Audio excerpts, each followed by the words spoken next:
और जब वह तुझे डांटे तब तू बुरा न मानना।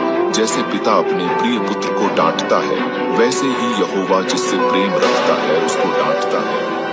पुस्तक में आपने दिखाए हैं और खुदावन हम पुस्तक में अपने नाम को देखकर आनंदित होते हैं। प्रभु जी,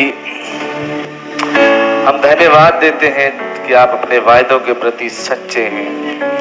जो जो वायदे आपने हमसे किए आपने उन्हें पूरा किया है।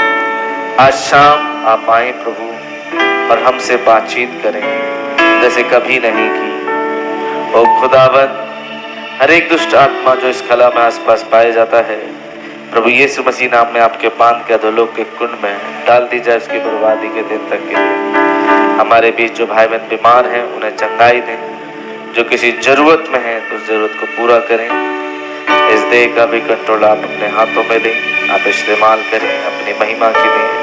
आप आए इस मंच पर, हम आपको खुशामदीद कहते हैं। ओ प्रभु, सारा आदर सारी महिमा प्रशंसा हम आपको देते हैं। हमारे पूज्य चुक अपराधों को आप क्षमा करें। प्रभु जी, आप हमारे साथ हो लें इस शाम के समय में। प्रभु यीशु मसीह के नाम में होकर हम मांगते हैं और पा लेते हैं। आमीन। हालेलुया। आप लोग बैठ सकते हैं।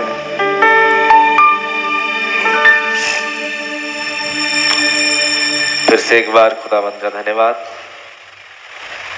कि हम फिर से उनकी उपस्थिति में, उनकी मौजूदगी में इकट्ठे हो पाए हैं। ये उनका प्रेम है, हमारी खूबी, हमारी लियाकत नहीं है, बल्कि ये उनका आत्मा, उनका प्रेम है। आमीन। और बाइबल में लिखा है, खुदावंद को ढूंढो जब तक कि वो मिल सकते हैं। जब तक आप इस देह में हैं, जब तक रैप्चर नहीं हो गया, आप ढूंढिए, वो आपको मिलेंगे। इसीलिए उन्होंने कहा, मांगो तो तुम्हें मिलेगा, ढूंढोगे तो पाओगे, और यदि खटखटाओगे तो तुम्हारे लिए द्वार खोला जाएगा। क्योंकि जो मांगता है उसे मिलता है, जो ढूंढता है वो पाता है, और जो खटखटाता है उसके लिए द्वार खोला भी जाता है। आमीन। तो आज शाम हम प्रभु यीशु मसीह को खोजें। हम दुनिया में एक अच्छी नौकरी ढूंढ रहे हैं, हम अपने लड़कों के लिए लड़की ढूंढ रहे हैं, हम अपनी लड़की के लिए लड़का ढूंढ रहे हैं, हम बिजनेस ढूंढ रहे हैं, हम स्कूल ढूंढ रहे हैं, हम अच्छा कॉलेज ढूंढ रहे हैं, हम उनके फ्यूचर के लिए तमाम चीजें ढूंढ रहे हैं। लेकिन जो मुख्य चीज आज शाम हम ढूंढ नहीं रहे वो है खुदा को। हम सब कुछ ढूंढ रहे हैं, हम लोगों से मदद भी ढूंढ रहे हैं कि हमें शायद किसी से मदद मिल जाए, लेकिन जो चीज हमें ढूंढनी चाहिए वो हम नहीं ढूंढ रहे, और वो चीज जो हमें ढूंढनी चाहिए वो स्वयं खुदा है। आमीन। और हम उन्हें नहीं ढूंढ रहे। कितने लोग ढूंढ रहे हैं? अपने आप से पूछें। सब तो अपने काम, अपने व्यापार, अपने नौकरी से, धंधे से चिपके हुए हैं। किसे जरूरत है खुदावंद की?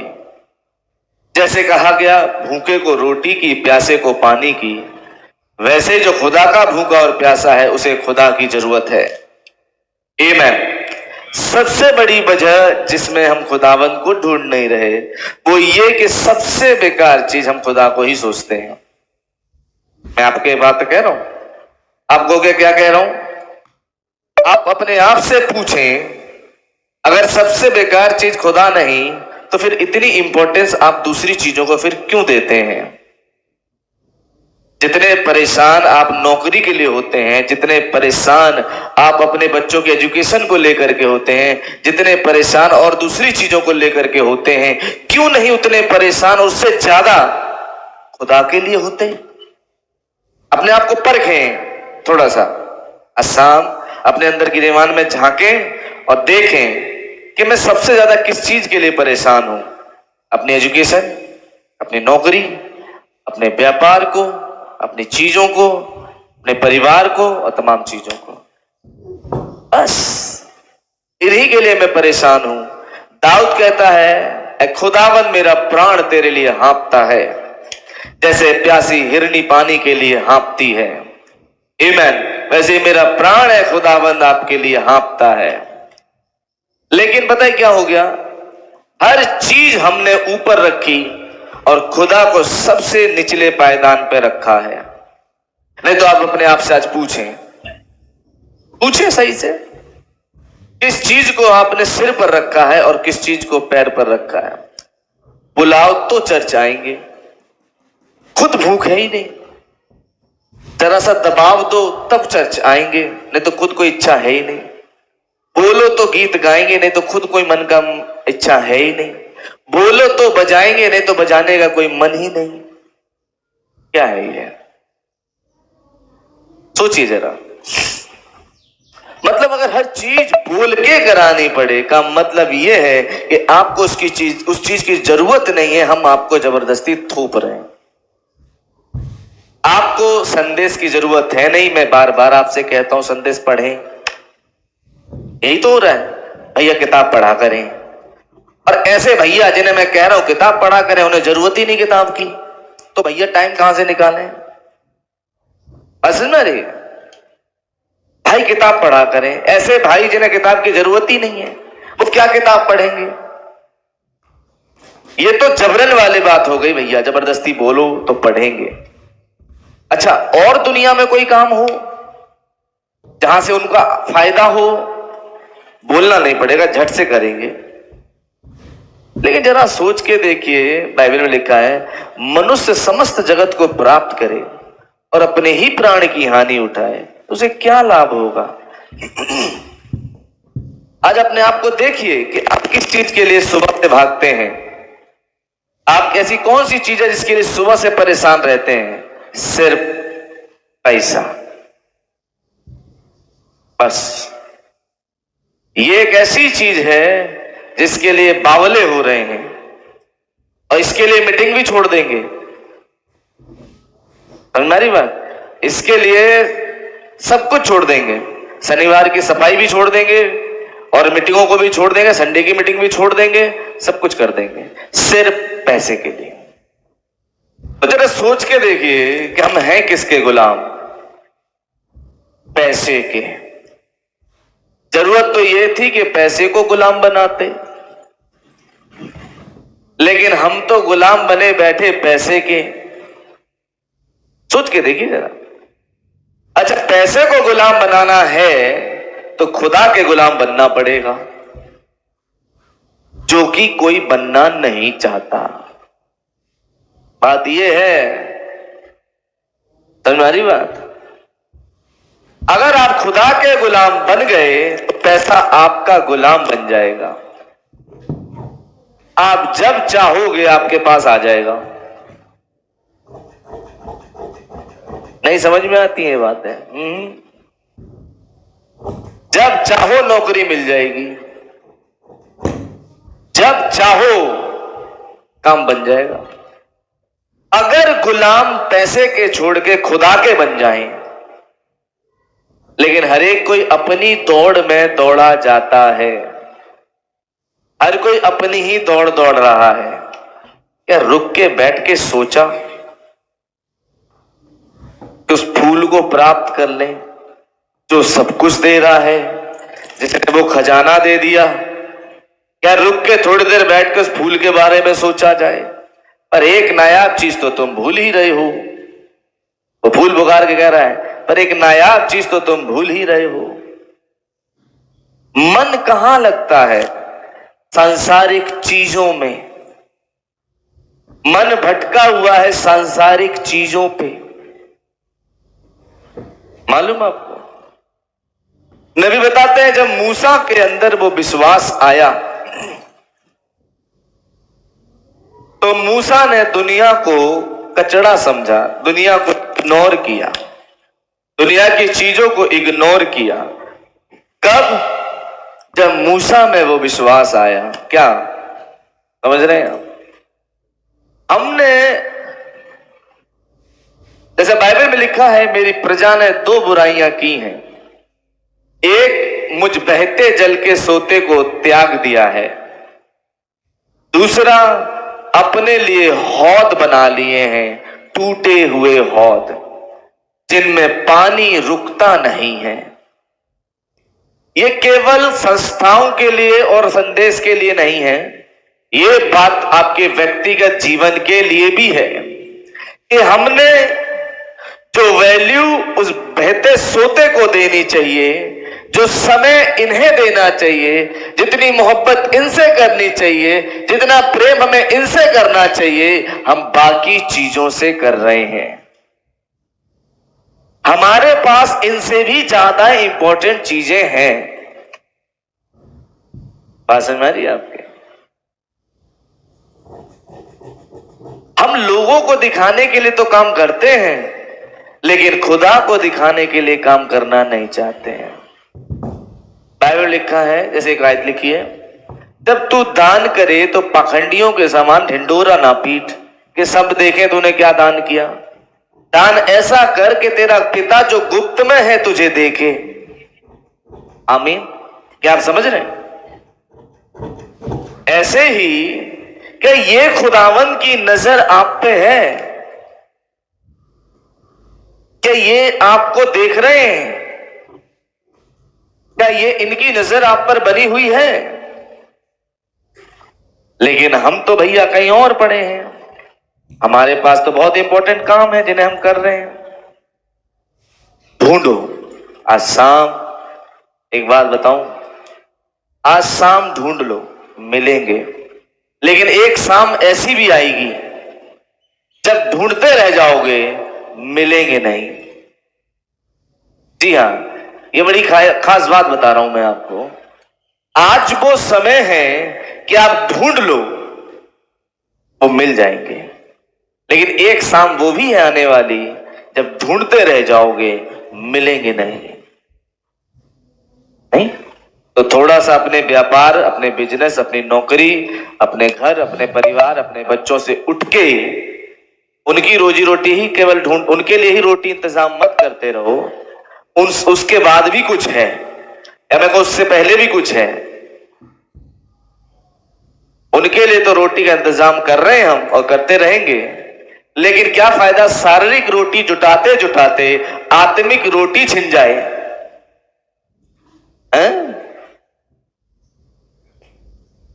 सोच कर देखें, शारीरिक रोटी कमाते कमाते आत्मिक रोटी छिन जाए तो क्या फायदा? क्या फायदा? नहीं भैया, हम तो सुबह से केवल शारीरिक रोटी के पीछे लगते हैं। आप लगते रहिए, लेकिन वचन कुछ और बताता है। वचन बताता है पहले उसके धर्म और उसके राज्य की खोज करो।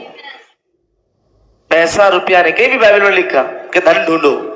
मुझे एक आयत दिखाएं, खुदा ने कहीं नहीं कहा धन ढूंढो, धन कमाओ और ये करो वो करो। पहली चीज जो करने को उन्होंने कहा, खुदा का राज्य ढूंढो।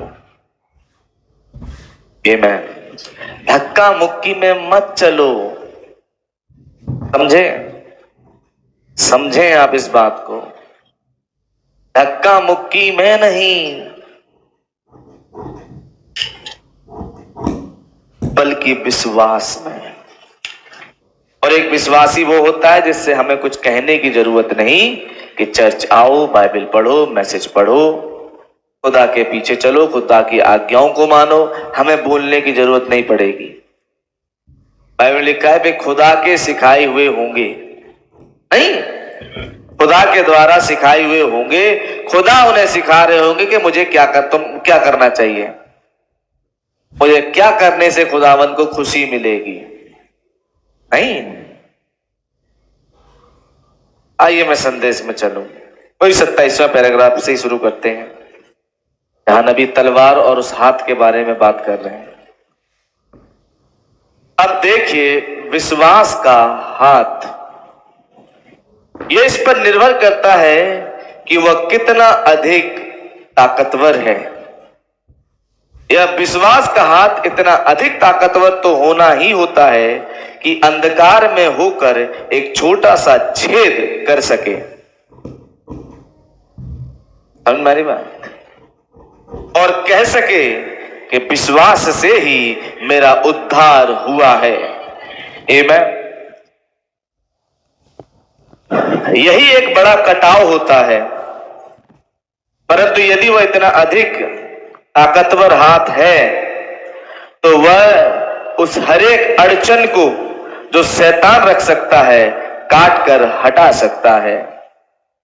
भैया क्या करें, चर्च जाने की छुट्टी नहीं मिल रही। ये मिलेगी, आपका हाथ मजबूत होना चाहिए। हमें छुट्टी नहीं मिलती काम पैसे चर्च जाने की, इसलिए नहीं मिलती क्योंकि आपका हाथ कमजोर है, आपके हाथ को लकवा मार गया है। यही कहूंगा, पैरालाइज्ड फेथ। हमारी बात, हाथ तो है लेकिन लकवा मारा हुआ, पैरालाइज्ड। और पैरालाइज्ड कब होता है शरीर? जब सिर से उस अंग का कनेक्शन खत्म हो जाए, कहीं पर बाधा उत्पन्न हो, तब बॉडी पैरालाइज्ड होती है। जब कहीं पर सिर का और उस अंग का संपर्क टूट जाए, ऐसे ही जब इस सिर का और आपका संपर्क टूट जाता है तो आपका फेथ पैरालाइज्ड हो जाता है। और एक पैरालाइज्ड फेथ आपके लिए कुछ नहीं कर सकता। जो अंग पैरालाइज्ड हो गया, धीरे धीरे धीरे ब्लड का सप्लाई वहां बंद हो जाती है। एक तरह से कभी कभी ये भी है कि ब्लड का सर्कुलेशन बंद हो जाता है। और धीरे धीरे जब ब्लड का सर्कुलेशन किसी अंग में, ध्यान से सुनिएगा, जब किसी अंग में ब्लड का सर्कुलेशन बंद हो जाता है तो वो अंग फिर सड़ना शुरू हो जाता है। शरीर में जिस भी अंग में ब्लड नहीं पहुंचेगा वो सड़ जाएगा। इसीलिए कईयों की अवस्था सड़ी सी हो जाती है कलीसिया में। और जब सड़ जाता है वो अंग तो डॉक्टर एक सलाह देता है कि पॉइजन पूरी बॉडी में ना फैले, इसलिए इसे काट के निकाल दो ताकि कम से कम बाकी हिस्सा सड़ने से बचे। समझ रहे हैं? तो एक पैरालाइज्ड फेथ के साथ हम खुदा के साथ आगे नहीं बढ़ सकते। मेरा हाथ तो है बट पैरालाइज्ड है, कोई फायदा नहीं, ये इस तलवार को नहीं चला पाएगा। लेकिन अगर इसका संपर्क सिर से सही है, इस हाथ का संपर्क सिर के साथ सही बना हुआ है और नर्वस सिस्टम सही काम कर रहा है, सारे न्यूरॉन्स सही काम कर रहे हैं, सिग्नल सुचारू रूप से आदान प्रदान हो रहे हैं, तो फिर यह हाथ क्या करेगा? झट से किताब को उठाएगा, उस तलवार को उठाएगा और शैतान की हर एक रुकावट पे चलाएगा कि तुम मुझे रोक नहीं सकते। जी हां, मुझे तुम खुदा के पास जाने से मिस्टर डेविल रोक नहीं सकते। ये अलग बात है जब मैं ही ना चाहूं तो गलती थोपूं किस पे? छुट्टी नहीं मिली, बात ये है। तो अब अपनी गलती छिपाने के लिए छुट्टी मिली नहीं, ये कहना पड़ता है।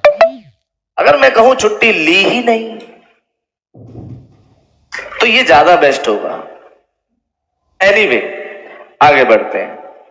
परंतु यदि वह इतना अधिक ताकतवर हाथ है तो वह उस हरेक अड़चन को जो शैतान रख सकता है काट कर हटा सकता है।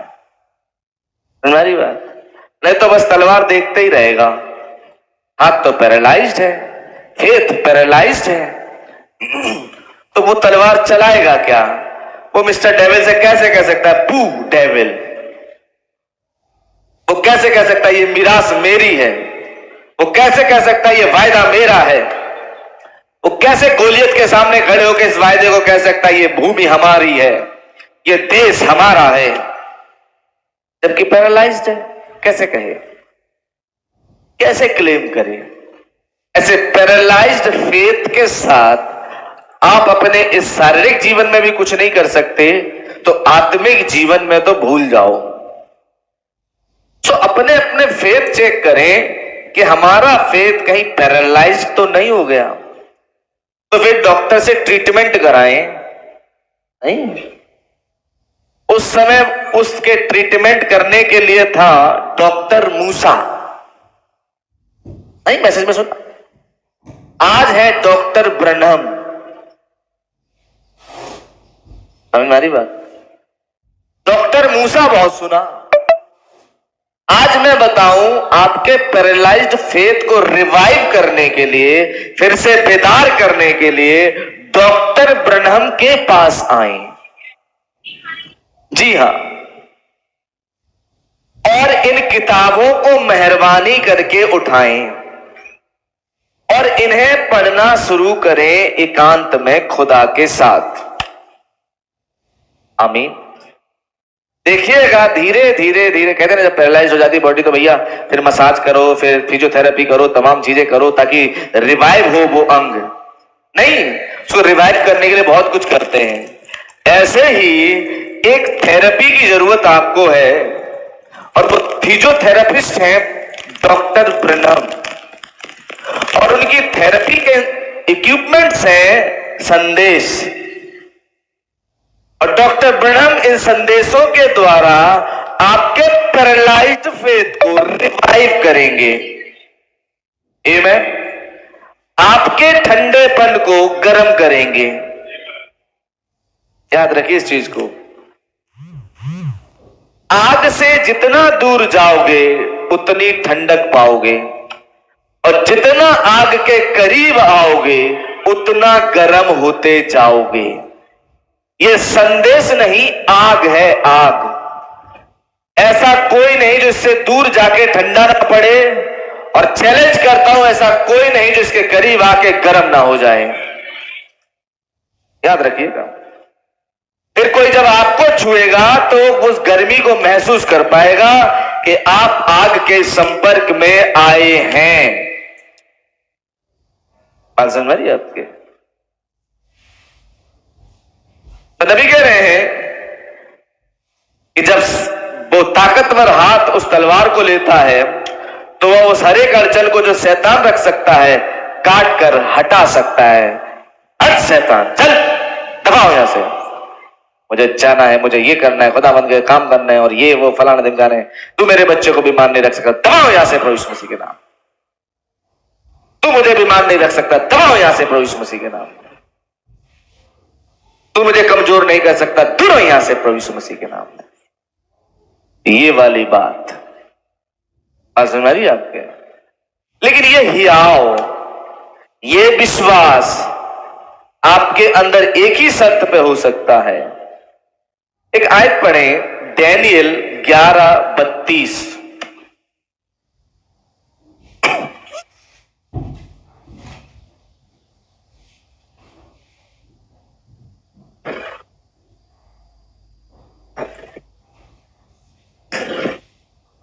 और जो लोग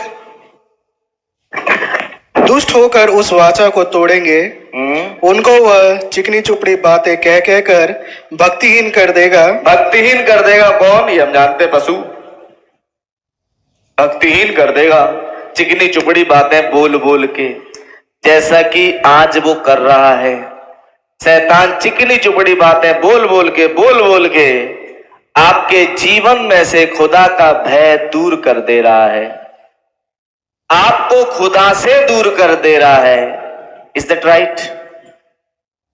बड़ी चिकनी चुपड़ी बातें बोल बोल के तुम्हारा फायदा होगा, ये कहता है तुम्हारा फायदा होगा। जब जाके क्या होगा? मीटिंग में जाके क्या होगा? थोड़ा सा निकलो, बिजनेस बढ़ेगा तुम्हारा, नौकरी पाओ, एक्स्ट्रा ओवर टाइम करो, पैसा मिलेगा भाई। देख रहे हो बच्चों की तबीयत खराब चल रही है, इलाज के लिए पैसे चाहिए, और मैं दे रहा हूं तुम्हें, आओ एक्स्ट्रा नौकरी करो इलाज कराने के लिए, आओ। हाँ बात तो सही है, बच्चा बीमार है और निकलना भी चाहिए भाई, अब मीटिंग में जाके क्या, चलो भाई या संडे को चले बिजनेस पे चले, एक्स्ट्रा इनकम करे आए तो कुछ फायदा होगा। ये है वे चिकनी चुपड़ी बातें जिसमें कि शैतान लोगों को बरगलाता है, भरमाता है। इसे पढ़ो, ध्यान से सुनिएगा। और जो लोग दुष्ट होकर उस वाचा को तोड़ेंगे, हाँ, उनको वह चिकनी चुपड़ी बातें कह कह कर जो वाचा को तोड़ेंगे। अब खैर वाचा को तोड़ने वाले लोग हम जानते कौन होंगे? नहीं। फिर आगे, भक्तिहीन कर देगा, उन्हें भक्तिहीन कर देगा। क्या होता है दुआ करके? क्या होता है बाइबल पढ़ के? हैं? क्या होगा? अरे क्या तुम चर्च चर्च लगाए रहते हो? क्या होता है? अरे नहीं भी गए तो भी चलेगा, इतने भक्त मत बनो। ये क्या कर रहा है? आपके अंदर की भक्ति को खत्म कर रहा है।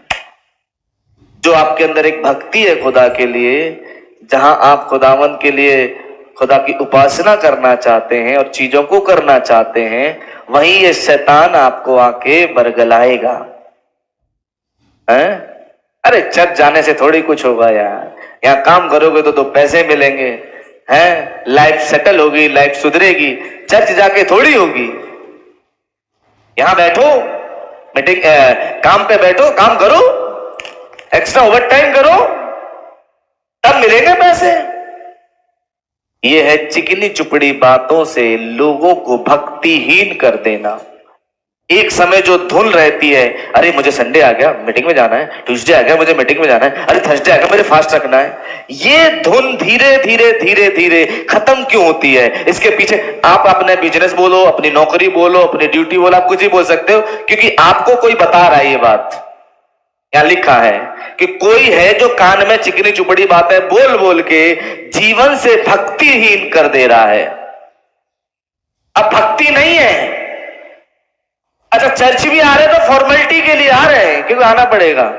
कल कलाल कुछ हुआ तो भैया पास्टर कोई तो हो जो हमारे साथ खड़ा हो जाए ऐसी मुसीबत में, बस। लेकिन कहूं भक्ति दूर दूर तक नहीं।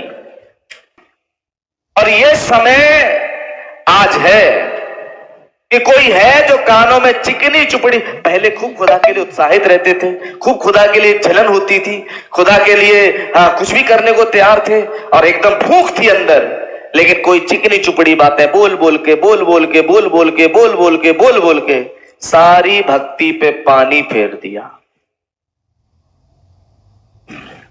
वो जुनून सब खत्म, वो आग पानी डाल दिया। आपकी बाइबल में लिखा ही है, एक है जो चिकनी चुपड़ी बातें बोल बोल के जीवन को भक्तिहीन कर देता है। फिर भक्ति रहती नहीं, सिर्फ फॉर्मेलिटी रह जाती है। एक फॉर्मल वे में चर्च आना कि नहीं आए तो ये होगा, वो होगा, फलाना होगा, भैया जाना तो पड़ेगा, चलो यार। समझ आ रही बात? तो ये भक्ति ठंडी क्यों पड़ जाती है? इसके पीछे रीजन ये है,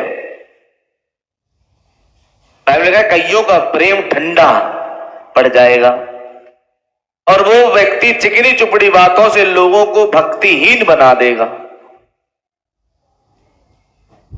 वो खिंचाव खत्म हो जाएगा किताब से। फिर किताबों की लिस्ट टांग दो, कोई नहीं मांगने आएगा कि हमें किताब पढ़नी है।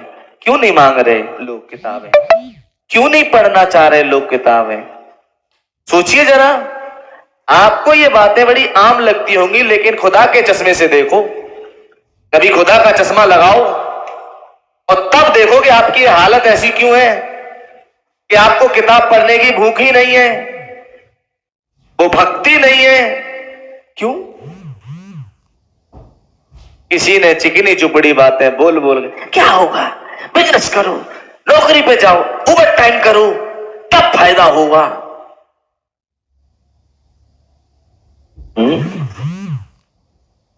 ये बातें बाइबल में लिखी हैं, डैनियल 11:32 में, कि कोई है जो भक्तिहीन लोगों को बना रहा है, लोगों को भक्तिहीन बना रहा है। वो भय के साथ नहीं। अब चर्च में भैया कैजुअल वे में आते हैं, अरे आगे बैठ के ठीक है चलो, लेकिन वो भक्ति अंदर जो होनी चाहिए कि भैया मत्था जमीन से टिक जाए वेदी पे जहां बैठे वहीं पे, और वो स्थान आंसुओं से भीग जाए एक प्रेम में, एक लालसा में, या जो भी कहें, वो चीज है नहीं, खत्म हो गई।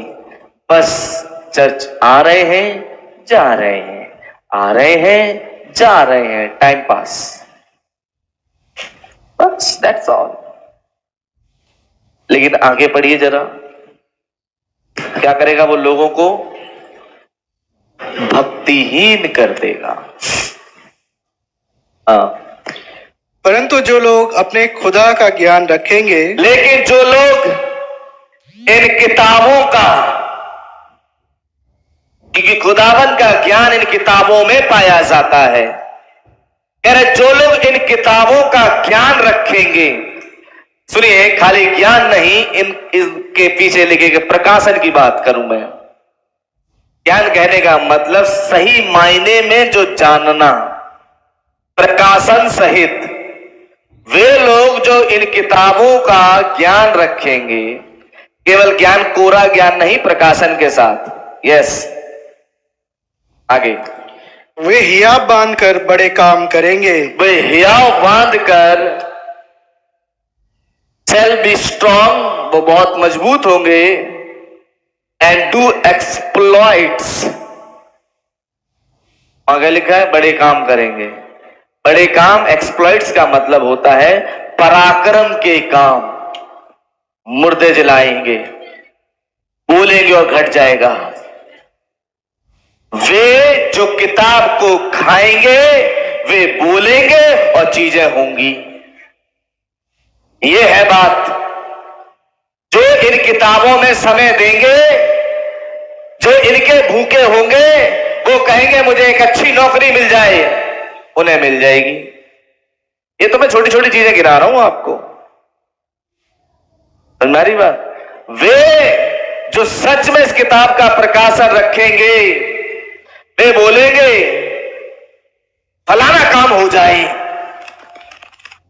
ये बीमारी दूर हो जाए, वो हो जाएगी। कौन? जो किताब का ज्ञान रखेंगे। इन अंतिम दिनों में कुछ है दानियल, कुछ डैनियल्स हैं इस अंतिम दिनों में, जिनके पास किताब का ज्ञान है। समझ में आ रही बात? वे जो इन किताबों का ज्ञान रखेंगे, वे बोलेंगे और चीजें होंगी। शैतान ने आपको इससे दूर कर रखा है, इससे, किताब से। समझ में आ रही बात? और इस किताब से दूर रखने का जानते कारण क्या है? क्योंकि इससे दूर रहोगे, बोल पाओगे नहीं। पक्की बात है, इससे दूर रहोगे तो बोल नहीं पाओगे। लेकिन इसके करीब रहोगे तो जब परिस्थिति खराब होगी, आपके अंदर ये है मसाला, ये बोलेगा। फिर बोल, बीमारी आ गई, दबाओ यहां से प्रभु यीशु मसीह के नाम में, ये बोल पाएगा। लेकिन जो ज्ञान रखेंगे नहीं, जिनके पास किताब है ही नहीं, किताब है तो धूल फांक रही है, जो उठा के कष्ट नहीं करते कि उठाएं और इसे पढ़ें, सिर्फ काम, नौकरी, काम, नौकरी, काम, नौकरी, बस दिन कट रहे हैं।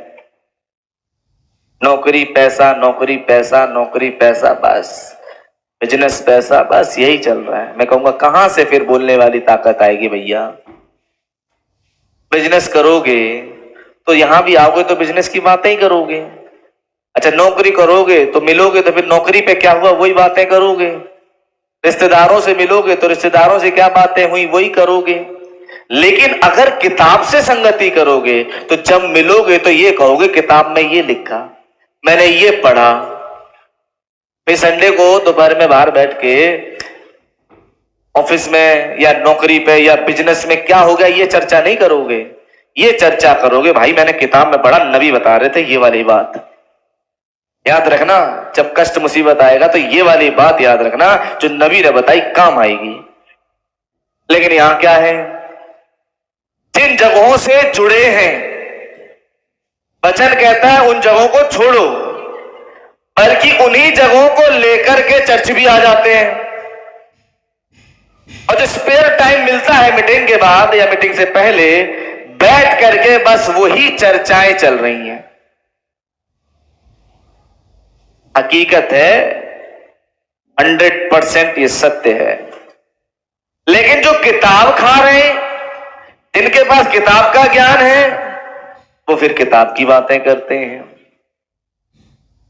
भैया नबी ने तो ये बोला, भाई बंडम ने तो ये बोला, आज मैंने पढ़ा ये वाली बात आई। कहां है ये चर्चाएं?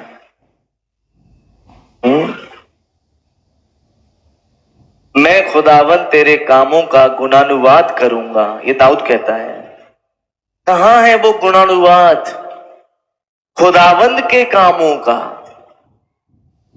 आप तो अपने बिजनेस का, अपनी नौकरी का, अपने रिश्तेदार का, अपने घर का, अपने परिवार का, अपने बच्चों का, जब देखो उन्हीं का गुणानुवाद कर रहे हो। कब मुंह से निकलेगा खुदावन का गुणानुवाद? कब खुदावन के गुण मुंह से निकल के आएंगे कि खुदावन ने क्या किया? वे जो खुदा का ज्ञान रखेंगे वे बोलेंगे और चीजें होंगी। हम कहां से बोले? एक बात बताओ, जब सिचुएशन में फंसोगे तब पता लगेगा। अभी तो मजे में कट रही है, लेकिन बहुत ज्यादा लंबा ये मजा अब चलने वाला है नहीं, कि अब ये मजा सजा बनने वाला है। और तब ढूंढोगे अब इस सिचुएशन में करे क्या। जब मैं उड़ीसा में इस बात को बोल रहा था, आने वाला तूफान, तो नबी बताते हैं आने वाले तूफान वाले संदेश में 29 फरवरी 1960 का मैसेज है। और नबी कह रहे हैं, ये भी फरवरी का ही मैसेज है, और नबी कह रहे हैं एक बार खबर आई तूफान की, और जब तूफान की फोरकास्टिंग हुई कि भैया तूफान आ रहा है, बहुत भयानक तूफान आ रहा है, उजाड़ के रख देगा सब कुछ। तो एक मसीही था, क्रिश्चियन था एक, उसके पड़ोस में एक मुर्गी फार्म वाला रहता था, मुर्गियों का बिजनेस करता था वो। तो उसने जाकर उससे कहा, देखो भाई तूफान आ रहा है, इंतजाम कर लो, कुछ भी नहीं बचेगा। उस संदेश में नहीं बता रहा, और ये रियल घटना है, ये कहानी नहीं है, ये हकीकत है, ऐसा हुआ था। नबी बताते हैं, देश का नाम भूल रहा हूं, क्या नाम बताते हैं नबी जहां पर ये हुआ। तो कह रहे हैं उस व्यक्ति ने उस मसीही, उस क्रिश्चियन आदमी की हंसी उड़ाई। अरे भाई ऐसे तूफान आ रहा है, तूफान आ रहा है, ये तो बस बोलते रहते हैं तूफान आ रहा है, तूफान आ रहा है, मैं नहीं विश्वास करता तूफान आ रहा है। उसने कहा देखो इंतजाम कर लो, आ रहा है। नहीं बकवास है, हटाओ, मुझे नहीं सुनना। और देखो अपने परिवार के लिए भी इंतजाम कर लो, अपने लिए भी कर लो, ताकि बच जाओगे। अरे ऐसी बातें आती रहती हैं, तूफान आ रहा है, तूफान आ रहा है, बस तब से सुनते जाओ। नहीं सुना बेचारा, वो जो क्रिश्चियन था, मसीही था, वो थोड़ा मायूस हुआ, उदास हुआ कि उसको बेचारे को तूफान दिख रहा था। उसने समझाया, लेकिन वो नहीं माना, वो अपने घर चला गया। उसने अपना इंतजाम किया, भाई बचने का उपाय किया। तूफान आया, नबी बताते हैं अखबारों में छपा कि तूफान आया, तो वो आदमी जिसने वार्निंग नहीं सुनी थी, उसकी डेड बॉडी तक नहीं मिली। ये कहां गई? जो हंस रहा था, जिसे मजाक लग रहा था, उसकी डेड बॉडी तक नहीं मिली। अखबार में नबी बता रहे कि वहां पे लोगों ने बताया कि उसकी डेड बॉडी तक नहीं मिली। अच्छा, उसकी पत्नी और 2 बच्चे थे। पानी का लेवल बढ़ रहा था, तो वो बचने के लिए छत पे चले गए, घर की छत पे। वहां कुछ लकड़ियां थी या जो भी था, वो ऊपर चली गई बच्चों को लेकर के। तो उन दिन, अब भैया जब पानी सब जगह भरेगा तो सांप कहां जाएंगे? तो क्या बताते हैं कि सांप एक ऊपर चढ़ के छत पे सांप भी पहुंच गया उनके साथ साथ। तो पहले तो सांप ने उसके बच्चों को काटा, फिर उस स्त्री को भी काट लिया, उनकी भी मौत छत पे हो गई। नहीं बताते हैं कि वो आदमी था जिसने ना तो खुद बचने का उपाय किया था और अपने बच्चों के लिए भी उपाय नहीं किया था। आज हम क्या कर रहे हैं? क्या सेम चीज नहीं कर रहे? हमें से कई लोग, सब नहीं, कई लोग हैं, ना तो हम खुद बचने का इंतजाम कर रहे और ना ही अपने बच्चों के बचने का, और तब झोला डंडा लेके दौड़ोगे जब मुसीबत आएगी। याद रखना इस चीज को। गैर नबी के ये वो व्यक्ति था जिसने अपना घर रेत पे बनाया था, लेकिन एक व्यक्ति जो अपना घर चट्टान पे बनाता है, उसने वो वार्निंग सुनकर इंतजाम किए। मैं हर संडे हर ट्यूसडे यहां मीटिंग में आता हूं, चीजों को बोलता हूं, रखता हूं। ये जो बातें हैं लोगों को नहीं पता लगती कि क्यों है। मैं हर मीटिंग में एक वार्निंग देके जाता हूं कि वो मैं नहीं, खुदावंद की तरफ से होती है एक वार्निंग। कब तक वार्निंग आएगी ये भी सोचिए। नहीं, मोबाइल फोन वार्निंग दे रहा है बैटरी लो 15%, फिर वार्निंग आई 10%, फिर वार्निंग आई 5%, चार्जर अभी भी नहीं लगाया, फिर वार्निंग आई 3%, फिर वार्निंग आई 1%, फिर भी मजे में है। फिर एक बार फिर वार्निंग नहीं आती, फिर वो फोन स्विच ऑफ हो जाता है। तुम्हारी बात, फिर वो बार बार वार्निंग नहीं दिखाता, connect your charger, connect your charger, connect your charger. कुछ दफा बोलेगा, फिर उसके बाद बंद हो जाएगा। ऐसे ही एक दिन ये जो मैं बार बार यहां आकर आपसे बोलता हूं कि चीजों को ठीक करें, जीवनों को ठीक करें, चीजें ठीक चल नहीं रही, किताबों को उठाएं, संदेशों को उठाएं, इन्हें पढ़ें, इन्हें खाएं, लेकिन लोग अपने में ही हैं। हम इस संदेश में केवल रोटी कपड़े मकान के लिए नहीं चल रहे भैया। मैं पिछले संदेशों में एक मीटिंग में बोल रहा था आपसे कि हम यहां रोटी कपड़ा और मकान के लिए नहीं आ रहे। ये रोटी कपड़ा मकान वो पहाड़ पे जो रहते हैं वो भी दे देते हैं, आप समझ रहे होंगे। जहां लोग जाते हैं भर भर के गाड़ियों में, ये रोटी कपड़ा मकान उन्हें भी मिल जाता है। मिलता है या नहीं मिलता है? कितने होंगे जो वहां जाने वाले हमसे अच्छा खा रहे हैं, अच्छे घरों में रह रहे हैं, है या नहीं है? और हम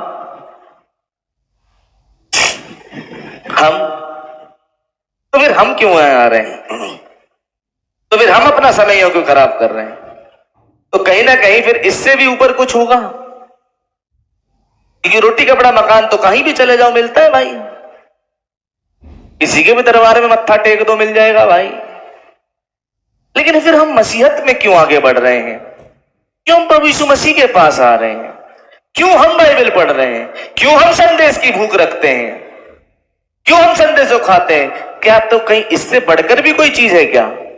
यस, इससे बढ़कर चीज कि अपने सृष्टिकर्ता के साथ अनंतता बिताएं। केवल सृष्टि का आनंद ना लेते रह जाएं, बल्कि सृष्टिकर्ता के साथ आनंद मनाएं। यह है फैक्ट। एक दिन हम यहां से अपनी खुदावंद के पास हमेशा हमेशा के लिए चले जाएं और वहीं रहें फिर उनके साथ।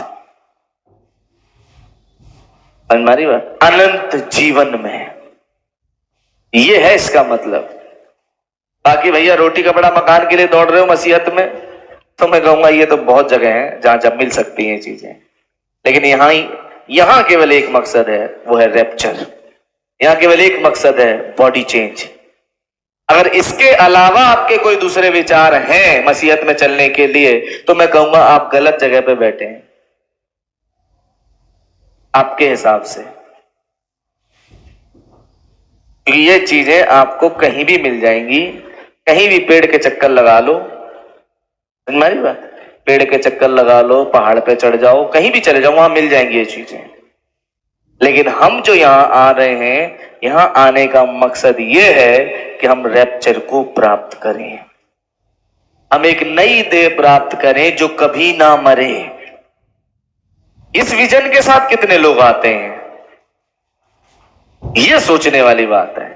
ये विजन, ये दर्शन कितने लोगों का है कि मेरी बॉडी चेंज हो और मुझे रैप्चर मिले? बात यह है। बाकी रोटी कपड़े मकान के लिए तो भैया सब जगह भरी हुई है, कहीं भी चले जाओ मिल जाएंगे भाई, रोटी कपड़ा और मकान। लेकिन यहां हम इससे बढ़कर कुछ पाने के लिए आते हैं, और सब कुछ मिले और वही ना मिले तो आके फायदा, या पूरा पूरा दिन दे के फायदा, गर्मी में बैठे रहना, पसीने बहाते रहना, क्या फायदा? कोई फायदा है? इससे अच्छा मेहनत मजदूरी करके कहीं पसीना बहाओगे सुबह शाम तक, तो शाम तक एक दिहाड़ी मार के आ जाओगे, 100, 500, 1000 रुपए कमा के आ जाओगे। यहां पसीना बहा के फिर क्या फायदा? रोटी कपड़ा मकान तो भैया पैसे से मिल जाता है, और पैसा कमाने के लिए हम बाहर जा सकते हैं, लेकिन फिर भी हम यहां क्यों आते हैं? यहां आने का बस एक ही मकसद है भैया, ये देह बदल जाए, ये मरणहार देह बदल जाए और कभी ना मरने वाली देह को पहन ले। आमीन। और इससे भला कुछ है?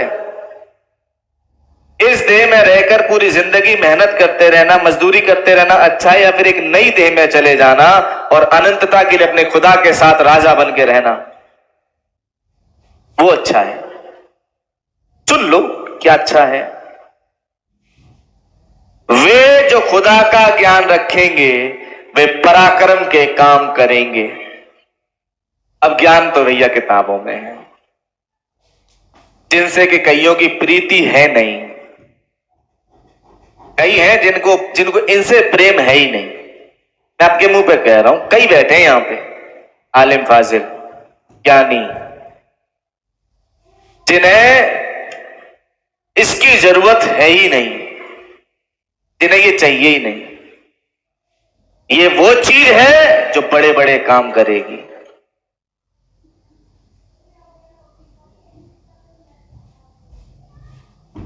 जैसे नबी ने कहा, आपको ब्रेड खरीदनी है, आपको डबल रोटी खरीदनी है, तो अभी आपके पास ब्रेड नहीं है, लेकिन उस ब्रेड को खरीदने के पैसे आपकी जेब में हैं, तो आप उतने ही खुश होंगे जितना आप ब्रेड पाके खुश होंगे। क्यों? क्योंकि उस ब्रेड को खरीदने की कीमत आपकी जेब में पड़ी है, आप निकालेंगे और खरीद लेंगे। होगा नहीं होगा? इसी तरह से ये किताब वो आशीष हो सकता है ना हो जो आपको चाहिए। आपको हो सकता है घर चाहिए, आपको हो सकता है बच्चों की एजुकेशन अच्छी चाहिए, हो सकता है आपको बीमारी से छुटकारा चाहिए, लेकिन ये किताब हो सकता है वो चीज नहीं है जो आपको चाहिए। अब मैं आपके मुंह पे बता रहा हूं, ये बात सच्ची है, इसीलिए इसकी वैल्यू नहीं समझते, क्योंकि जो चीज आपको चाहिए वो किताब है ही नहीं। आपको तो भैया पैसा चाहिए, चाहिए नहीं चाहिए? अरे भाई बोलो हाँ हाँ, हकीकत है, आपको तो पैसा चाहिए, आपको तो घर चाहिए, आपको तो गाड़ी चाहिए, और आपको तो चंगाई चाहिए, आपको तो ये चाहिए, आपको किताब थोड़ी चाहिए। लेकिन मैं एक बात बोलूं, ये किताब वो घर नहीं है, ये किताब वो गाड़ी नहीं है जो आपको चाहिए, ये किताब वो कपड़े नहीं है जो आपको चाहिए, ये किताब वो चंगाई नहीं है जो आपको चाहिए। लेकिन एक बात बताओ, ये किताब वो चीज है जो इन सब चीजों को खरीद के आपको दे सकती है। समझ आ रही बात? ये किताब वो हर एक चीज जिसके लिए आप रात दिन दौड़ रहे हो, वो हो सकता है वो ये चीज ना हो, इसीलिए आप इसे वेस्ट समझते हैं, इसीलिए आपको लगता है इसे पढ़ के क्या होगा। लेकिन मैं आज शाम बताऊं आपको, मैंने अपनी हर आशीष यहीं से पाई,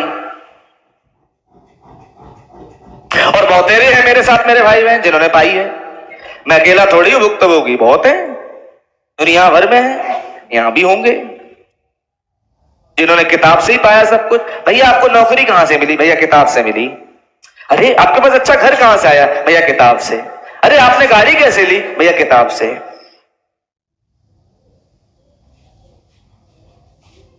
आप बोलो भैया, अरे भैया आपके पास तो हम जानते हैं कैसे है, कैसे सब चीजें होती हैं और तमाम चीजें। मैं कहूंगा वो भी अनुग्रह है, अच्छे अच्छों को नहीं मिलता। तुम्हारी बात, वो भी एक ग्रेस है, अनुग्रह है जो अच्छे अच्छों को नहीं मिलता। आपके मन में कौन डालता है? कौन करवाता है उन कामों को? ये किताब। साफ साफ है भैया, ये किताब ही करवाती है सब काम। और इसी किताब को हम, क्योंकि मालूम ये घर है नहीं, ये नौकरी है नहीं, ये गाड़ी है नहीं, ये चंगाई है नहीं, ये तो कुछ भी नहीं है, ये तो महज अक्षर है लिखे हुए हैं किताब में। नबी ने बताया हमारे पास वो रोटी नहीं है, ब्रेड नहीं है, लेकिन उस ब्रेड को खरीदने की परचेजिंग पावर, खरीदने की ताकत। आपके पास कार ना हो लेकिन 10 लाख रुपए जेब में पड़े हो, क्या होगा? आप कहोगे मेरे पास तो कार अभी है। अरे कहां है? बोले मेरी जेब में, बस जाके काउंटर पे रखने हैं। अरे तुम्हारे पास एक अच्छा घर नहीं है मेरे पास, मेरी जेब में। कैसे? मेरे पास वो घर मेरी जेब में है। बोलते कैसे? वो परचेजिंग पावर मेरी जेब में है, यूं ले जाऊंगा, यूं बंडल डालूंगा, घर यूं तैयार होता है। तो एक होता है चीज और एक होता है चीज खरीदने की ताकत। तो ये वो चीज नहीं हो सकती जिसे आज आपकी जरूरत हो, या मैं जिसकी जरूरत आपको हो। इसीलिए आप इसे देख रहे हो ये किताब, लेकिन ये परचेसिंग पावर है। जैसे वो गांधी की फोटो लगी हुई परचेसिंग पावर, जिसे आप परचेसिंग पावर कहते हैं, गांधी की फोटो लगी हुई जिसके पीछे रात दिन दौड़ रहे हो, महात्मा गांधी की फोटो के पीछे रात दिन। कहते जितने महात्मा गांधी, जितनी ज्यादा तस्वीरें महात्मा गांधी की फोटो में होंगी उतने ज्यादा ताकतवर हम होंगे। वो परचेसिंग पावर, समझ में आ रही बात? वैसे ही अच्छा एक बात बताओ, जो पैसा आप कमा रहे हो क्या वो घर है, वो गाड़ी है? वो पैसा, वो घर है, वो गाड़ी है, या वो नौकरी है कुछ है वो पैसा? वो तो महज एक कागज का टुकड़ा है या नहीं है? ऐसे ये भी सिर्फ कागज का टुकड़ा ही है। हाँ जी, अभी समझा नहीं? ऐसे ये भी एक कागज का टुकड़ा ही है। जैसे उस पर लिखा है 500 रुपए, 100 रुपए, 200 रुपए, बस लिखा है, और उस लिखे की वैल्यू है, और वो लिखा हुआ ही परचेसिंग पावर है, जिससे जाओगे और झट से खरीद लोगे। ऐसे ये लिखा हुआ परचेसिंग पावर है, जिसे झट से शो करोगे और खरीद लोगे। समझ में आ रही बात? तो बजाय जेब में बंडल रखो, अगर ये किताब रख ली, अगर इसका खजाना आपके पास है, दुनिया का सबसे धनी आदमी वही है। क्यों मालूम? क्योंकि उसके पास बोलकर सृष्टि करने की ताकत है। जी हां, उसके पास परचेसिंग पावर है, उसके पास बोलने की पावर है, वो बोलकर चीजों की सृष्टि कर सकता है। और इसी पे ध्यान नहीं देते, इसी पे ध्यान नहीं देते। अरे मेरे मूर्ख भाई, यही बोलूं और क्या बोलूं, और तो कोई शब्द मुझे मिल नहीं रहा। अच्छा, मेरी मूर्ख बहन, मेरे मूर्ख भाई, मैं आपको यही कहूंगा, यह है परचेसिंग पावर। क्या ये अच्छी नौकरी दिला सकती है? क्या ये आपको घर मकान दिला सकती है? क्या ये किताब आपके कर्जे चुका सकती है? यस, मैं कहूंगा यस। फिर क्यों परेशान हो भाई? हैं? जैसे मान के चलो किसी के घर में रुपए के बंडल रखे हों, ध्यान समझिएगा, सुनिएगा, आपकी भाषा में समझाऊंगा यार, हटाओ, ये किताब की भाषा जल्दी समझ, आपकी भाषा हिंदी भाषा में समझाऊंगा। आपके घर में नोट के बंडल रखे हों 500-500 के, सपोज करिए, भूखे मर रहे बच्चे, घर नहीं, मकान नहीं, गाड़ी नहीं, कुछ नहीं, परेशान घूम रहे दुनिया में, तो लोग देख के आपको क्या कहेंगे? महामूर्ख हो बेटा तुम। यही तो कहेंगे कि बंडल के बंडल घर में सजे रखे 500-500 के, और तुम रो रहे हो यार। और मैं कहूं कि वो परचेसिंग पावर इन किताबों में बंद आपकी अलमारियों में धूल फांक रही है, और आप कह रहे हो मेरे पास कुछ नहीं है। आप रो रहे हो, बिलख रहे हो अपनी बीमारी से, बड़ा बीमार चल रहा हूं, चंगाई नहीं मिलती, तो किताब हंसती है। जैसे नोट पे गांधी जी हंसते हैं, मुस्कुराती हुई फोटो, वैसे इस किताब पे एक तस्वीर है, इस किताब में ये तस्वीर है, फिर ये मुस्कुराती है आप पे यूं, जैसे गांधी जी मुस्कुरा रहे हैं उस पे, हर एक नोट पे मुस्कुरा रहे, नहीं मुस्कुरा रहे। ऐसे ये किताब आप पे मुस्कुराती है, कहते वाह मेरे मूर्ख बच्चे, दुनिया भर में ढूंढ रहे हो और परचेसिंग पावर घर में रखी है। जी हाँ, ये है परचेसिंग पावर, खरीदने वाली ताकत जो हर चीज आपके लिए खरीद सकती है। इससे बड़ी करेंसी दुनिया, डॉलर से भी ऊपर है भैया। दुबई में जा रहे हैं कमाने के लिए, क्या है वहां का, क्या है, क्या कर है, जो भी है, दिनार है, जो भी है, जो भी है भाई, मैंने ध्यान नहीं दिया। वो जो कमाने वहां जा रहे हैं उससे भी ज्यादा कीमती है ये। हाँ जी, चलो जी कनाडा, क्या मिलता है कनाडा में? डॉलर। मैं कहूंगा चलो जी किताब के पास, कनाडा मत जाओ, किताब के पास जाओ। चलो भाई दुबई, दुबई मत जाओ, किताब के पास जाओ और देख लेना, जिस दिन मुलाकात इस किताब से हो गई, इस परचेजिंग पावर से हो गई, कुछ नहीं सोचना इसके बाद। फिर देखो कामयाबी कैसे आपके पीछे पीछे पीछे घूमती है। लिख लो कहीं, ये बातें सत्य हैं। आमीन। लेकिन हमारे पास वो पर्याप्त विश्वास है ही नहीं है। नबी उस संदेश में जिसका नाम है दुहाई क्या देता है बोल,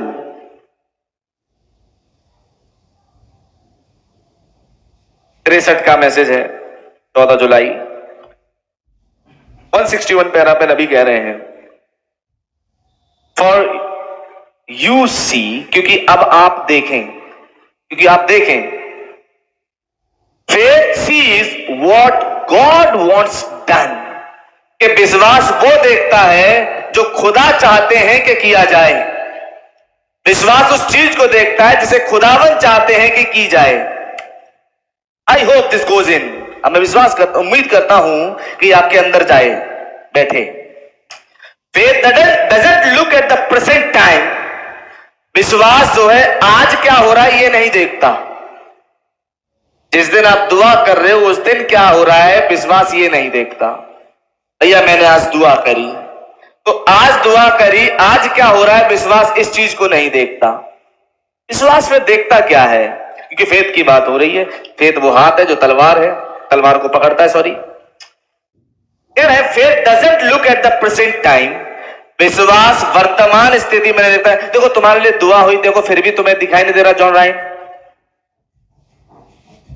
जॉन रयान तुम्हें तो दिखाई नहीं दे रहा, तुम्हारी दुआ हुई। अरे बहन तुम्हारे अल्सर के लिए दुआ हुई, तुम्हारा तो अल्सर ठीक ही नहीं हुआ। आपने सब संदेश में पढ़ा है। विश्वास अभी क्या हो रहा है इसे नहीं देखता।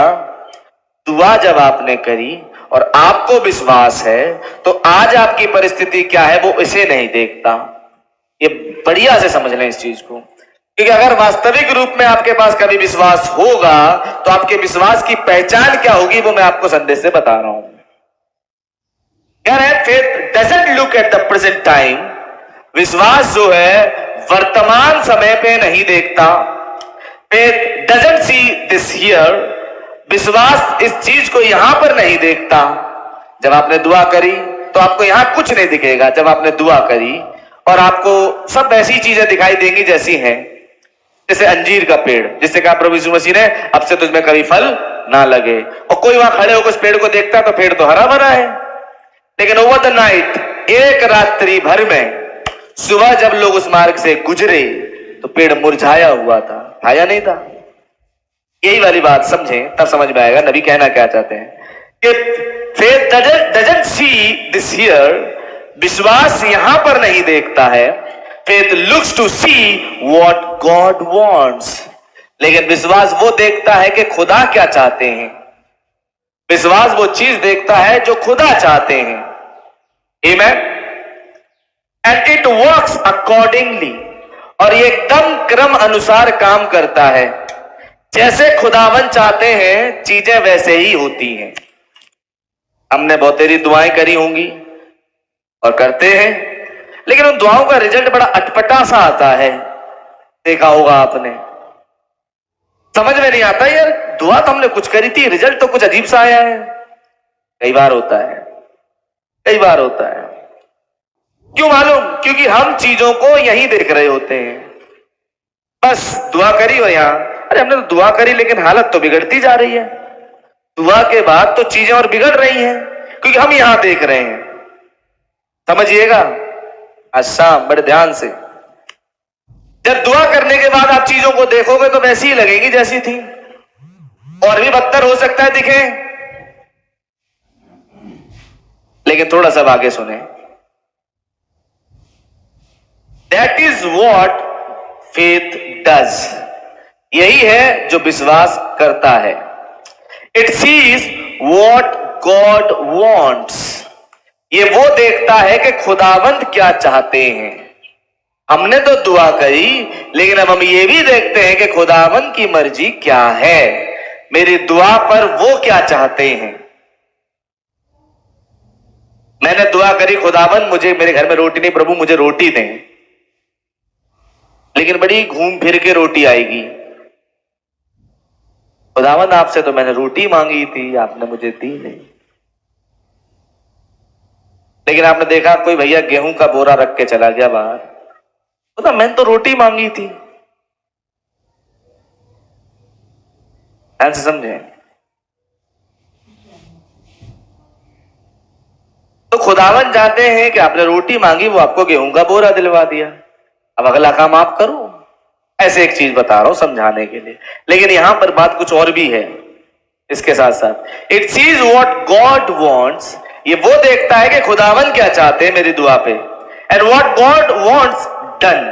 और खुदावन क्या चाहते किया जाए, and faith operates through that. और विश्वास उसमें से होके कार्यान्वित होता है। समझ में आ रही बात? Faith is a long range vision. विश्वास का दूरदर्शी, मतलब विश्वास जो होता है वो दूर देखता है, बहुत दूर उसकी नजर डलती है। विश्वास यहां दुआ करी और यहां बच्चा बीमार है, वो यहां नहीं देखता। विश्वास बहुत दूर देखता है। अरे तुमने दुआ करी लेकिन बच्चा तो अभी भी बीमार है, तुमने दुआ करी फलानी चीज हो गई। काश खुदावन हम में से प्रत्येक को यह विश्वास दें, हम में से प्रत्येक को। इसी विश्वास की हमें आज शाम जरूरत है कि वो परिस्थितियां नहीं देखता कि भैया मैंने दुआ करी परिस्थिति तो और बिगड़ गई। नहीं नहीं नहीं नहीं, फेथ ये चीज नहीं देखता। तो फिर ये कमजोर है, ये पैरालाइज्ड फेथ है। समझ रही है? इसे लकवा मार गया इस विश्वास को। तभी कह रहे हैं faith is a long range vision. विश्वास तो दूर तक दर्द देखता है, Doordarshan. It don't lower its sides. अपनी नजरें विश्वास या नीचे नहीं रखता, विश्वास अपनी नजरें वहां ऊपर रखता है, दूर देखता है। अच्छा नजरें नीचे रखोगे तो कितना एरिया देख पाओगे? थोड़ा सा, 10 फीट, 5 फीट, 15 फीट। और जैसे जैसे नजर ऊपर उठाते जाओगे एरिया कवर करते जाओगे, एक बड़ा एक एरिया, फिर आप बहुत दूर तक देख पाओगे, कई किलोमीटर तक। जितना आप ऊपर सिर उठाओगे उतना एरिया ज्यादा देख पाओगे। वही चीज विश्वास के साथ होता है कि विश्वास यहां दुआ करी और यहां नहीं देखता। विश्वास अब देख रहा है आगे को कि मेरी दुआ का असर होने क्या वाला है। मैंने मांगा है, मुझे आज नहीं मिल रहा, देख रहा हूं मैं मेरी हालत में कोई सुधार नहीं है, 6 महीने हो गए कोई सुधार नहीं है, लेकिन विश्वास कह रहा है कि एक समय ठहराया है खुदा ने। हो सकता है 6 महीने, हो सकता है 16 महीने, हो सकता है 2 साल, हो सकता है 3 साल। आपने आज दुआ करी, हो सकता है वो दुआ 2 साल बाद जवाब आया। अब्राहम से ने तो 25 साल इंतजार किया या नहीं किया? अब्राहम ने 25 साल इंतजार किया। तो ये अब्राहम के पास था वो दूर तक देखने वाला विश्वास। हम अपनी नजरें या 2-4 फीट पे ना रखें, हम अपनी नजरें वहां पर्दे के पार लगाएं। समझ में आ रही बात? कह रहा है it don't lower its sides, वो अपनी दृष्टि नीचे नहीं करता। It holds to the target, ये तो निशाने पर अपनी नजर लगाता है। निशाना क्या है? मैंने बच्चे के लिए दुआ करी, बच्चा चंगा नहीं हुआ, यहां पर वो बीमार ही है, ध्यान समझिएगा, लेकिन मेरा टारगेट क्या है कि ये चंगा हो गया। अब ये दूर है तो मेरी नजर वहां लगेगी। आमीन। यहां मैं बीमार हूं और मैं बिस्तर पे पड़ा हूं, मैंने दुआ करी खुदावंद मुझे चंगाई दे, और मैंने देखा मेरी तो हालत में कोई ज्यादा सुधार है ही नहीं, ज्यादा क्या सुधार है ही नहीं, लेकिन मैं देखूंगा भैया कि मैं उठ के खड़ा होने जा रहा हूं। कब मुझे नहीं मालूम, लेकिन मैंने जो दुआ की है ये सुन ली गई है। डैनियल ने किस दिन इंतजार किया या नहीं किया? आप सब बाइबल पढ़ते हैं, संदेश बेशक ना पढ़ते हो, जो कि इतना ज्यादा इंपॉर्टेंट है।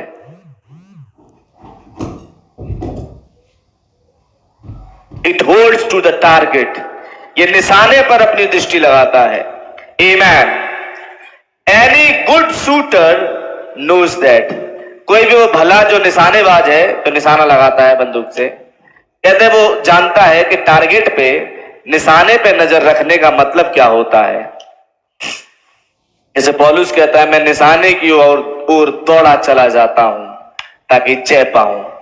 आमीन। कह रहे सी देखा दैट इट्स लॉन्ग रेंज, वो इसके दूरी को देखता है। इट्स अ टेलीस्कोप, एक टेलीस्कोप की तरह नहीं, जैसे ऊपर ग्रहों को लोग देखते हैं टेलीस्कोप से, कैसे वो चांद को एकदम करीब ले आते हैं और चीजों को देख लेते हैं, कैसे वो दूसरे ग्रहों को देख लेते हैं टेलीस्कोप लगा करके छत पे या खिड़की में, ऊपर दूर तक सारे ग्रहों को नजदीक ला करके देख लेते हैं टेलीस्कोप से। इट्स अ बाइनोक्यूलर, ये एक दूरबीन है। विश्वास एक दूरबीन है, binocular, that you don't look around here. और बाइनोक्यूलर जब कोई इस्तेमाल करता है दूरबीन, तो यहां देखने के लिए इस्तेमाल नहीं करता, दूरबीन लगाता है दूर देखने के लिए। कोई भी दूरबीन लगा के यहां नहीं देखता, ये देखता है यहां देखना तो बिना दूरबीन के देख लो यार, दूरबीन क्यों लगा रहे हो? बाइनोक्यूलर तो इसलिए चाहिए कि दूर की दृष्टि पे दूर की निशाने वो देख सको कहां पे है।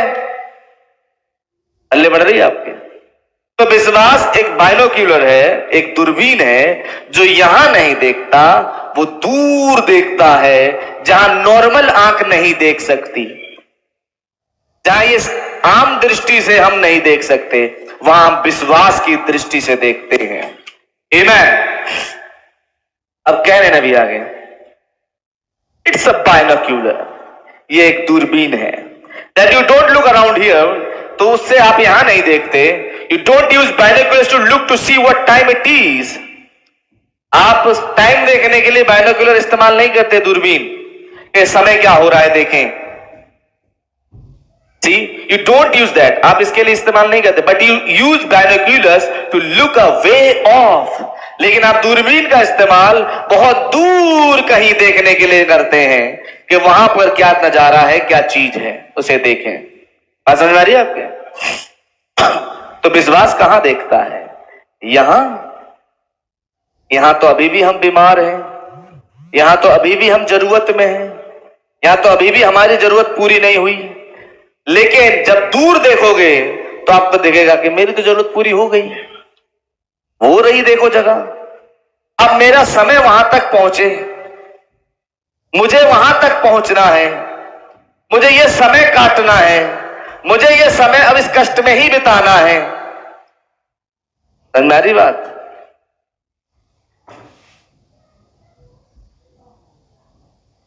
जब शिकागो का लड़का वायदा करके गया कि मैं आऊंगा, तो वो लड़की दूरदृष्टि वाली थी, जो तैयार हुई उस खास दिन, उसे मालूम था आज वो डेट है, आज वो घड़ी है जब वो लड़का आएगा मुझे लेने के लिए। तब तक वो घर में बर्तन ही धो रही थी, तब तक वो कपड़े ही धो रही थी, इतने दिनों तक बर्तन धोती रही, कपड़े धोती रही, घर में साफ सफाई करती रही, वो एक नौकरानी की तरह काम करती रही, लेकिन उसका विजन बहुत दूर था। उसे मालूम था और ज्यादा दिन ये बर्तन मुझे धोने नहीं है, और ज्यादा दिन ये कपड़े मुझे धोने नहीं है, और ज्यादा दिन मुझे इस घर में नौकरानी का काम करना नहीं है, क्योंकि बहुत जल्द मैं रानी बनने जा रही हूं। आमीन।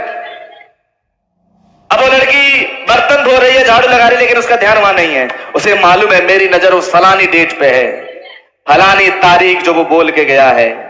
बस 1 महीना और। बर्तन धो रही है, कपड़े धो रही है, झाड़ू लगा रही है, बहनों की बातें सुन रही है, तुमने ये काम नहीं किया, तुमने ये नहीं किया, वो सब सुन रही है, सब सह रही है। लेकिन उसे मालूम है बस 15 दिन और, बस 5 दिन और। कैलेंडर में तारीख बदली, 2 दिन और, बस कल का दिन और, बस कल। सुबह के 8 बजे, 9 बजे, 10 बजे, जो भी एक टाइम दिया, सुबह 6-5 बजे ही उठ गई वो, जैसे उठती। लेकिन आज वो बर्तन धोने के लिए नहीं उठी, आज वो कपड़े धोने के लिए नहीं उठी, आज वो तैयार होने के लिए उठी है। क्योंकि उसे मालूम है ये वो घड़ी है, ये वो दिन है जब मेरा दूल्हा मुझे लेने आ रहा है। आमीन। वो नजदीक नहीं देख रही थी, जब उसे पता लग गया टाइम फिक्स है, डेट फिक्स है, अब और ज्यादा वो अपने कष्टों पे ध्यान नहीं दे रही, क्योंकि उसे मालूम है ये कष्ट अब चंद पल के हैं, ये कष्ट अब कुछ ही देर के हैं। मेरे भाई मेरी बहन, आज अब हमारे कष्ट भी अब चंद पल के मेहमान हैं। अब और ज्यादा इन चश्मों की जरूरत पड़ने नहीं वाली, अब और बहुत ज्यादा आपको कांपने की जरूरत नहीं है, अब और ज्यादा आपको थकावट महसूस होने नहीं जा रही। अब बहुत जल्दी वो दिन आ रहा है, ये चीजें खत्म होने जा रही है, और हम अदृश्य में अपने प्रभु से, अपने खुदा से मिलने जा रहे हैं। और वो समय आ गया है, आ गया है अपना समय छुटकारे का।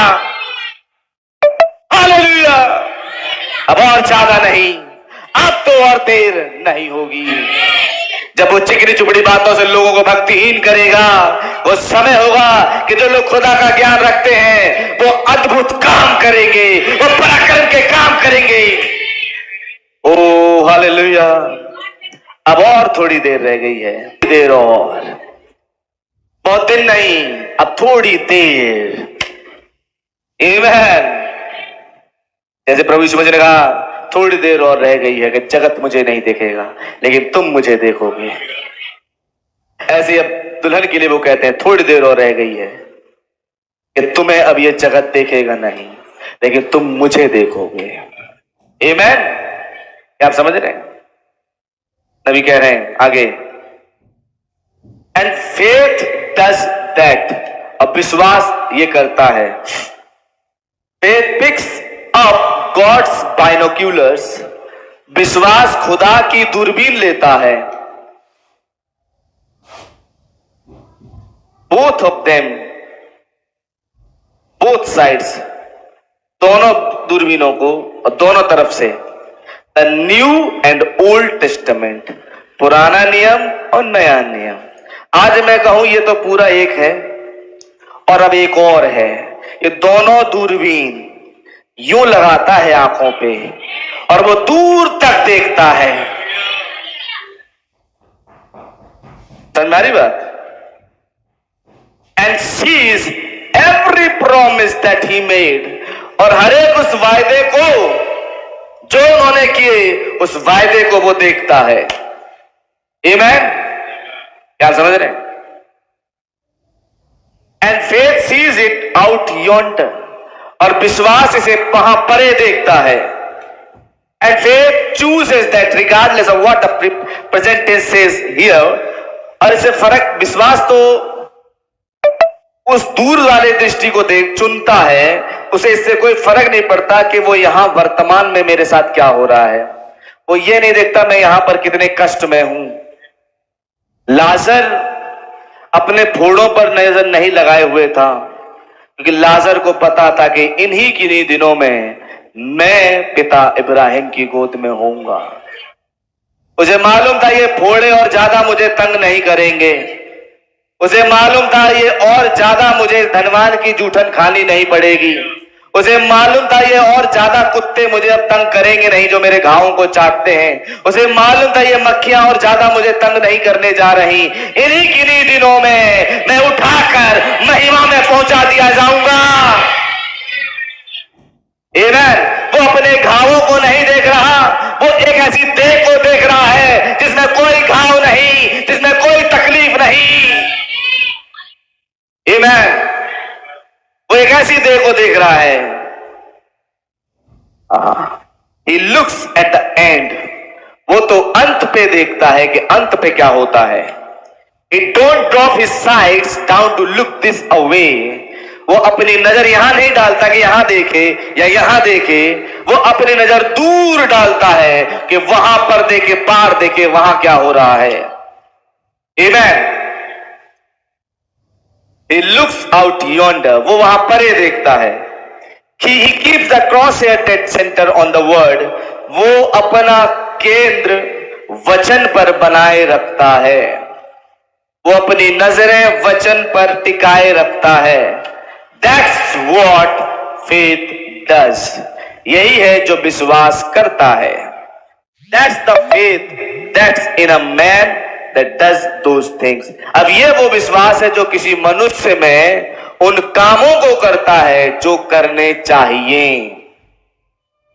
जिस विश्वास की नबी यहां बात कर रहे हैं, जिस विश्वास वाले हाथ की बात कर रहे हैं, वो ये है जो यहां नहीं देखता, वो वहां परे देखता है जहां उसके वायदे पूरे हो रहे हैं। आमीन।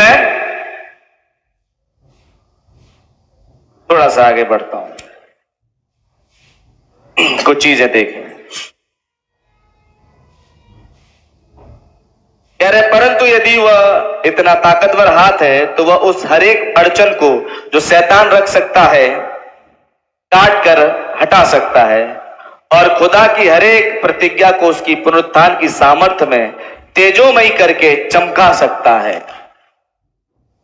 यदि यह विश्वास का पर्याप्त ताकतवर हाथ है तो वो ये कहता हुआ अपना मार्ग बनाता चला जाता है कि यीशु मसीह कल आज और युगानुयुग एक सा है। ये तो उस हाथ के बल पर निर्भर करता है जो उस तलवार को पकड़े हुए है। मतलब उस हाथ की ताकत कितनी है जो इस तलवार को थामे हुए है। इस बात पर डिपेंड करता है कि आपके साथ क्या होगा, आपके हाथ की ताकत कितनी मजबूत है इसे पकड़ने के लिए। समझ में आ रही है आपके? कितने मजबूत हैं आपके विश्वास के हाथ कि वायदे को देख सकें, वायदे पे दृष्टि डाल सकें और कहें ये मेरा है। गोलियत ये जमीन हमारी है, ये तुम्हारी नहीं है, ये खुदा ने हमें दी है। लेकिन एक बार एक राजा हुआ जिसने अपनी जमीन क्लेम करना चाही और मारा गया। इसका नाम था अहाब। भैया समझिएगा, हर कोई क्लेम नहीं कर सकता, हर कोई क्लेम नहीं कर सकता। क्या कहा अहाब ने? रामोत का गिलाद हमारा है, क्यों नहीं हम उसे दुश्मन के हाथ से ले लेते हैं? और वो लेने गया और मारा गया। वहीं पर दाऊद खड़ा है और अपनी जमीन के लिए लड़ रहा है। वो गया और उसने जीत ली। दोनों में फर्क देख रहे हैं? दोनों का फर्क समझ में आ रहा है? क्या अहाब इजरायली नहीं था? बिल्कुल था, अहाब इजरायली था, लेकिन उसके काम सही नहीं थे। बात ये है, समझ में आ रही बात? उसने वो काम किए जो खुदावन की दृष्टि में सही नहीं थे। आपने बाइबल पढ़ी है तो एक व्यक्ति जिसके काम सही नहीं है, जो अपनी जिंदगी में सही जिंदगी में चल नहीं रहा, जहां वो खुदा को खुश करे और ऐसा व्यक्ति जाके क्लेम करे वायदा मेरा है मुझे दो। शैतान कह रहा तुम कौन? पौलुस को मैं जानती हूं, यीशु को मैं पहचानती हूं, बट हु आर यू? याद है? हाँ, उल्टे उल्टे सीधे काम करूं और फिर दावा भरूं, नहीं पहचानता भाई वो। इसलिए दावा करने के लिए पहले आपको उस खांचे में आना पड़ेगा, समझ रही बात, उस बॉक्स में। नबी कहते हैं और वह तलवार काफी अधिक धारदार है। इब्रानी 4 कहता है यह दोधारी तलवार से भी चोखा है, जो आते और जाते दोनों समय काटती है। जब अंदर जाए पेट में तो काटेगी और जब निकालो तब काटेगी, दोनों तरफ धार है इस तलवार में। वचन जब सूल में जाए तो जाते टाइम भी जगह बनाता जाता है, आते टाइम भी जगह बनाता जाता है। समझ मारी बात? मतलब एक जाना, पहले तो होली घोष का बपतिस्मा प्राण में उतरता है, फिर वो अंदर से जब बाहर आता है तो बाहर वो कामों में प्रकट होता है। जाते टाइम नहीं दिखा, लेकिन आते टाइम अवश्य दिखता है, क्योंकि अब वो जो आत्मा अंदर है, पवित्र आत्मा, अब वो कामों में प्रकट हो रहा है। आमीन।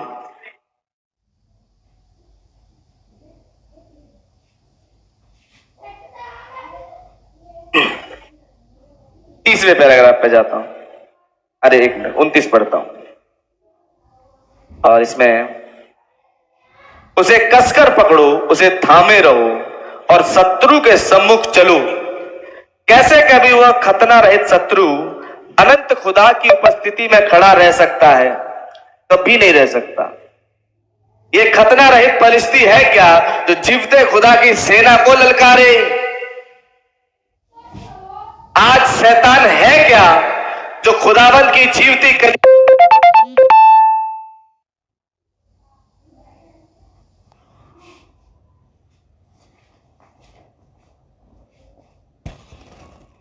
कलीसिया को, जीवते खुदा की कलीसिया को ललकारे और आंखें दिखाए? लेकिन मालूम क्या, हमने ही ऐसे काम करे हैं कि खुदावंत का काम हमारे जीवन में दिखते नहीं। कमी हम में रह गई, खुदा में नहीं, हम में। कह रहे हैं कैसे वह कभी वह खतना रहित शत्रु अनंत खुदा की उपस्थिति में खड़ा रह सकता है? अतः आप वचन की तलवार लें और हर एक प्रतिज्ञा आपकी है, हर एक वायदा आपका है। एवरी प्रॉमिस, आमीन। आप उसे विश्वास के ताकतवर हाथ में उठाकर आगे बढ़ें। यदि आपको चंगाई की आवश्यकता है तो उसे वचन से काटकर बाहर निकाल लें। चंगाई चाहिए, वचन को काटो, मतलब वचन को खोलो, वचन खोलो, किताब खोलो और अपनी चंगाई को वहां से निकाल लो। समझ रही है? इस किताब को खोलो और अपनी चंगाई ले लो। बात यह है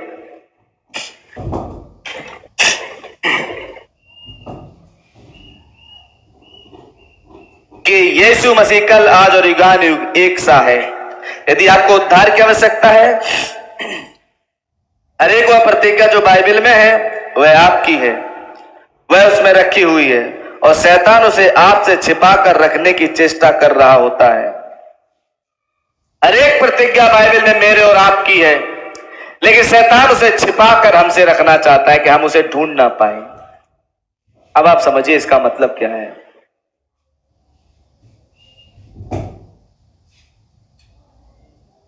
कह रहे नबी, वह उसमें कह रहे हैं यदि आपको उद्धार की आवश्यकता है, हर एक वह प्रतिज्ञा जो बाइबल में है वह आपकी है, वह उसमें रखी हुई है और शैतान उसे आपसे छिपाकर रखने की चेष्टा कर रहा होता है। हर एक वायदा आपका किताब में है और शैतान इस किताब को आपसे छिपाकर रखना चाहता है कि आप उठा के इसे पढ़ो मत। तुम्हारी बात कि आप इस किताब में समय मत बिताओ। वो चाहता नहीं है कि इस किताब को उठा के पढ़ा जाए। उसे मालूम है जिस दिन ये किताब पढ़ने लगे मेरी पकड़ कमजोर होने लग जाएगी। अब मुझे इनके घर से, इनके जीवन से, हर जगह से भागना पड़ेगा। इसीलिए बेटा किताब मत पढ़ो। अब देख रहे नबी क्या कह रहे हैं, शैतान हर एक वायदे को आपसे छिपा कर रखना चाहता है, जो भी वायदा बाइबल में पाया जाता है। समझ में आ रही है आपके? इसीलिए इसका मतलब आपका मन संदेश पढ़ने का नहीं करता क्या है? इसीलिए कईयों के मन किताब पढ़ने का नहीं करते। कारण जानते क्या है? शैतान जानता है कि अगर मैंने इन्हें पढ़ने दिया तो ये मुझे ही कानून सिखाने लग जाएंगे। नहीं, अगर लोगों पर हुकूमत करनी है तो उन्हें अनपढ़ रखो। ये चीज कहीं दिख रही है हमारे देश में? क्यों है ऐसा? क्यों है? अगर लोगों पर हुकूमत करनी है तो इन्हें पढ़ाई करने मत दो, क्योंकि ये पढ़ेंगे और अपने हक के लिए लड़ेंगे। जब पढ़ेंगे ही नहीं तो इन्हें हक क्या मालूम होंगे और क्या ये लड़ने आएंगे? तो जो लोग समझते हैं कि हम किताब ना पढ़ के बहुत अच्छा काम करते हैं, मैं कहूंगा आप वो महामूर्ख। साफ साफ कह रहा हूं मैं, क्योंकि शैतान अच्छे से जानता है कि अगर ये किताब पढ़ेंगे तो मुझे कानून सिखाएंगे। ये लिखा है, ये लिखा है, जैसे प्रभु यीशु मसीह ने कहा ये लिखा है, ये लिखा है, ये लिखा है। इन्हें पढ़ने ही मत दो। अंधेरे युगों में क्या हुआ? जब आप इतिहास पढ़े, कैथोलिक गिरजे ने लोगों से बाइबलें छीन ली थी। किसी को सार्वजनिक रूप में घरों में बाइबल पढ़ने की इजाजत नहीं थी। आपको मालूम है हुआ ये? क्यों? और क्यों आज लोगों के पास किताब होते हुए वो किताबें नहीं पढ़ने देता? ये एक स्पिरिट है, ये एक आत्मा है जिसके खिलाफ मैं बोल रहा हूं। ये एक आत्मा है जो किताब पढ़ने नहीं देता। उसे मालूम है पढ़ लेंगे, इन्हें पता लग जाएगा, इन्हें पता लग जाएगा, कल हम ही से सवाल पूछेंगे। समझ में आ रही बात? इसीलिए इन्हें व्यस्त रखो दूसरी चीजों में। समझ में आ रही बात? दूसरे कार्यकलापों में इन्हें व्यस्त रखो।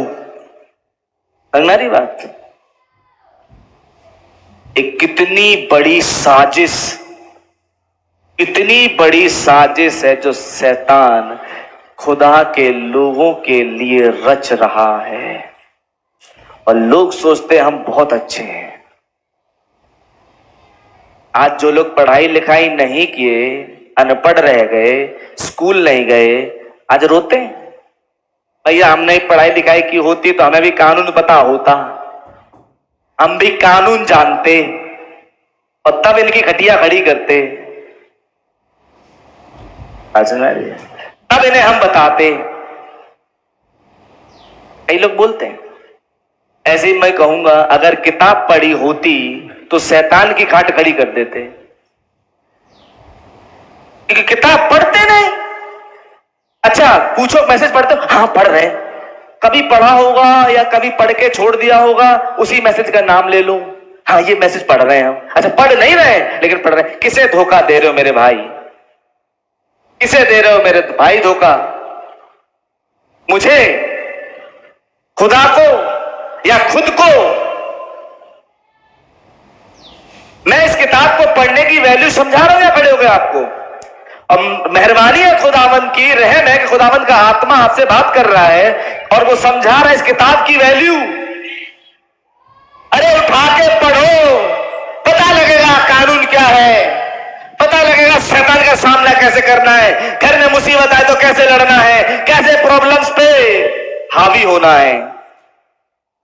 हम पे तो प्रॉब्लम ही हावी होती रहती है। जब देखो उदास मायूस चेहरा लटका रहता है।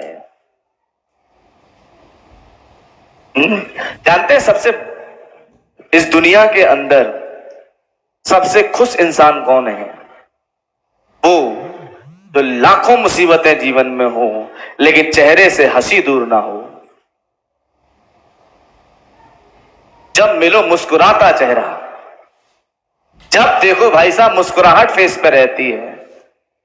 और लोग देख के हैरान, शैतान देख के हैरान कि इतनी तकलीफें मैंने दे रखी है लेकिन भाई हंसी इसके चेहरे से नहीं जाती, मुस्कुराहट इसके चेहरे से दूर नहीं होती भाई। इतनी प्रॉब्लम में रहने के बाद भी मैं कहूंगा ऐसे को देख के शैतान हाँफता है, कहता मैं तुम्हारी हंसी छीन लूंगा, तुम्हारी खुशी छीन लूंगा, तुम्हें यह कर दूंगा, कर दे। लेकिन सबसे कहूं ताकतवर और सबसे बढ़िया इस दुनिया में अगर कोई व्यक्ति है तो वो है कि हजारों प्रॉब्लम्स से दबा है लेकिन फिर भी चेहरे पे मुस्कुराहट और एक नूर है। वो मायूस नहीं, मुरझाया हुआ नहीं बैठा, क्योंकि मालूम पता है क्या है, उसे मालूम है वे जो यहोवा की बाट जोते हैं। ऐसा व्यक्ति अपने खुदा की बाट जोता है, उसे मालूम है आज हो सकता है मैं प्रॉब्लम से चल रहा हूं और मेरा खुदा जानते हैं कि मैं प्रॉब्लम से चल रहा हूं, एक ना एक दिन तो भाई सवेरा होगा ही। कब तक रात रहेगी और किसकी जिंदगी में रही, कभी तो होगा सवेरा।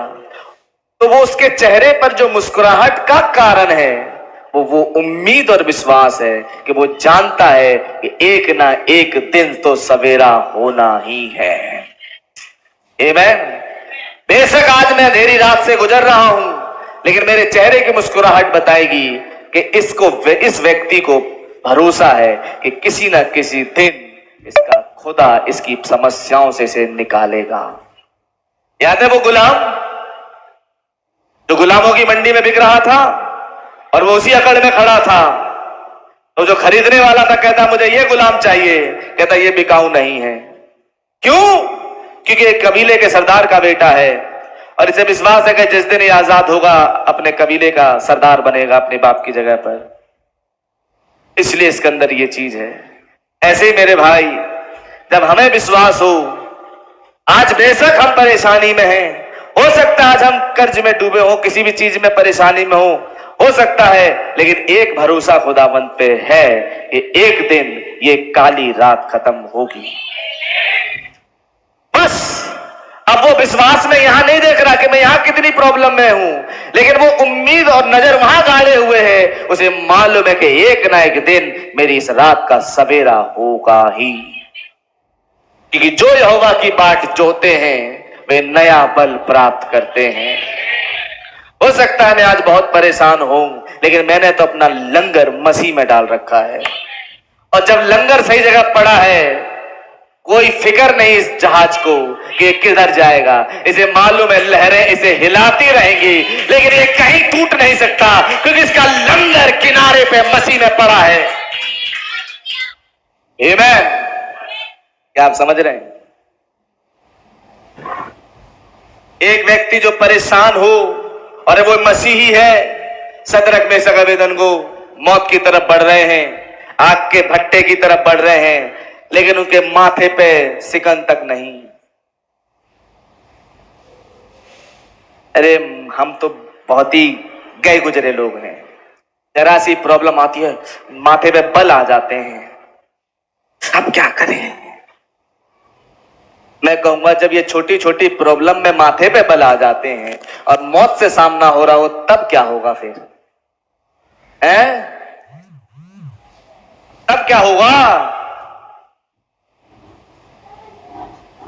सदरक मेशक अबेदनगो के साथ तो यही हुआ। उनका तो सामना उनकी मौत से हो रहा था और उनके माथे पे सिकन तक नहीं। क्यों मालूम?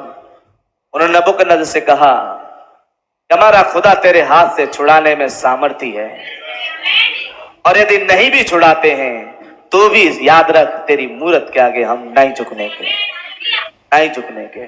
तू गए कि हम उदास हो जाए, हम कांपने लगे, गिड़गिड़ाने लगे, नहीं, उठा के फेंक दे बट्टे में। पौलुस ने कहा फिलिपियों की पत्री में, मैं कहता हूं आनंदित रहो, मैं फिर कहता हूं प्रभु में सदा आनंदित रहो। ये पके पपीते की तरह लटका के शकल मत रखो, लटकी सी शकल, खुश रहो भाई। नबी ने कहा संदेश में खुदा ने इंसान को खुश रहने के लिए बनाया। तब नबी कहते हैं कि टेंशन, एक मिनट मुझे वो कोट मिलता है तो मैं पढ़ता हूं, मैंने पढ़ा आपके लिए से, आपको याव बढ़ेगा। आप सुनिए, नबी ने क्या कहा?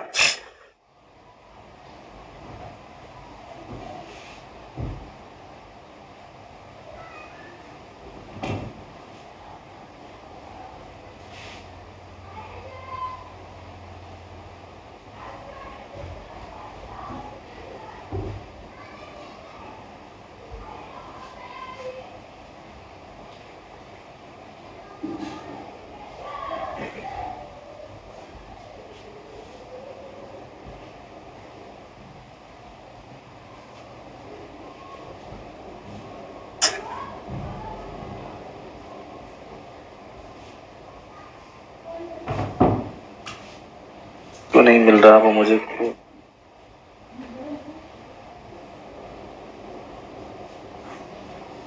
देखिए, मैंने इसको पढ़ा है संदेश में।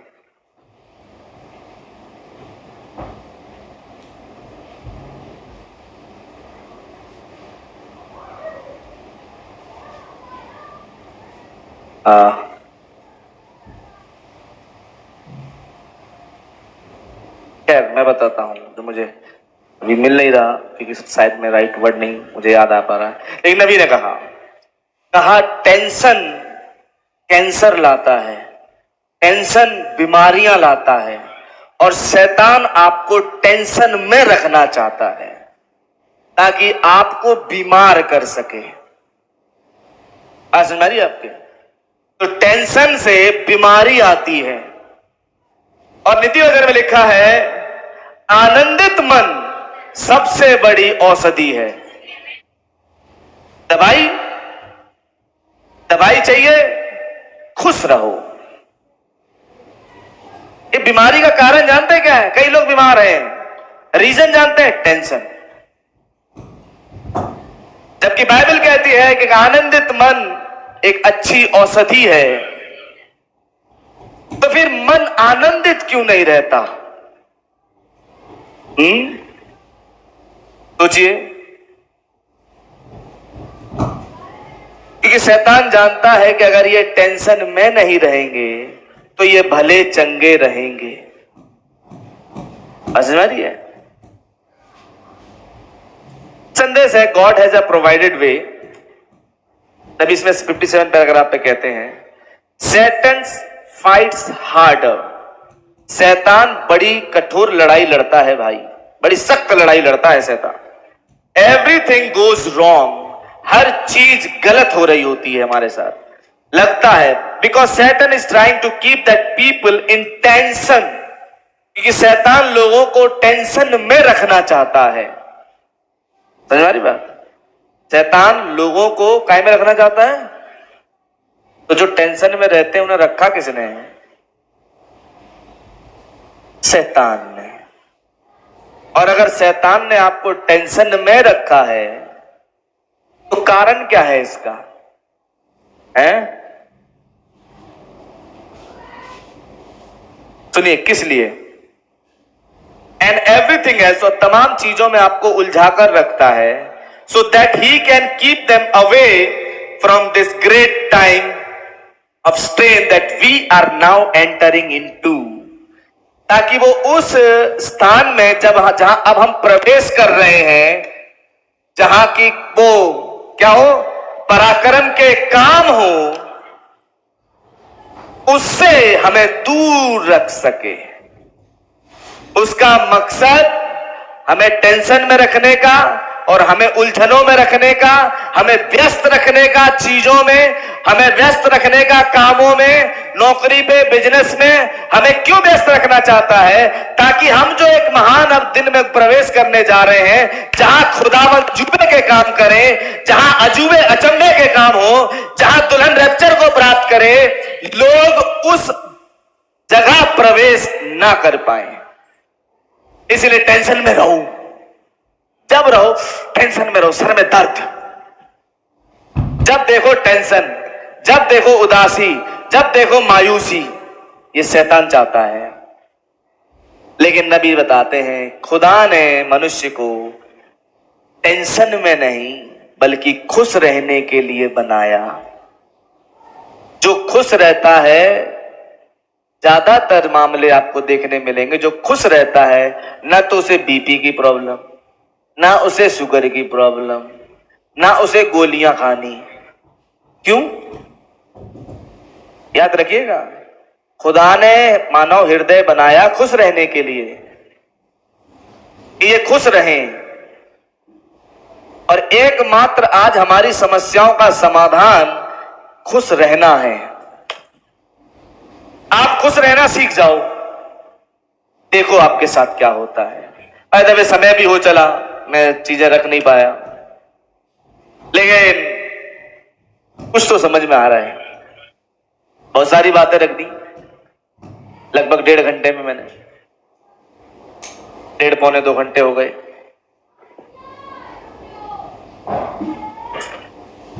और इन बातों को अगर आप समझ जाएं कि ये एक शैतान की चाल है कि वो आपको किताब से दूर रखे, पहली चीज, ताकि आप कानून ना जान सकें। क्योंकि कानून जान गए तो सवाल करोगे शैतान से, हैं? इसीलिए मत पढ़ो किताब। तो अब क्या करोगे? अब अपने आप में जीवन में एक फैसला लो, क्या करोगे अब? भैया मुझे टाइम नहीं मिलता मैसेज पढ़ने का। मैं आपको एक बात बताऊं आज, ये टाइम नहीं है जो आपको नहीं मिलता, ये शैतान है जो आपको पढ़ने नहीं देता।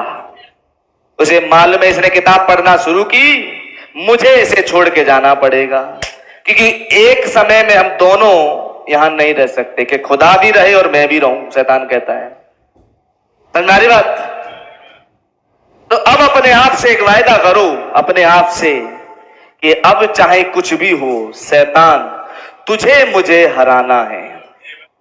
मैं चाहे कैसी भी परिस्थिति हो, चाहे मैं एक पैराग्राफ पढ़ूं, चाहे एक पन्ना पढ़ूं, पढ़ूंगा अब मैं रोज इस किताब से। नहीं तो ऐसे ही रोते रहोगे, रोते रहोगे, रोते रहोगे, ऐसी रोती शकलें, रोती बातें। भैया हम क्या करें, मजबूर हैं भैया, हम परेशान चल रहे हैं, बहुत प्रॉब्लम में चल रहे हैं। प्रॉब्लम में तो भैया भी चल रहे हैं, समझना रही बात? तो क्या भैया ने किताब पढ़ना छोड़ दी है? क्योंकि भैया को पता है प्रॉब्लम से तो यही निकालेगी, और हो सकता है कईयों से ज्यादा प्रॉब्लम में भैया चल रहे हैं।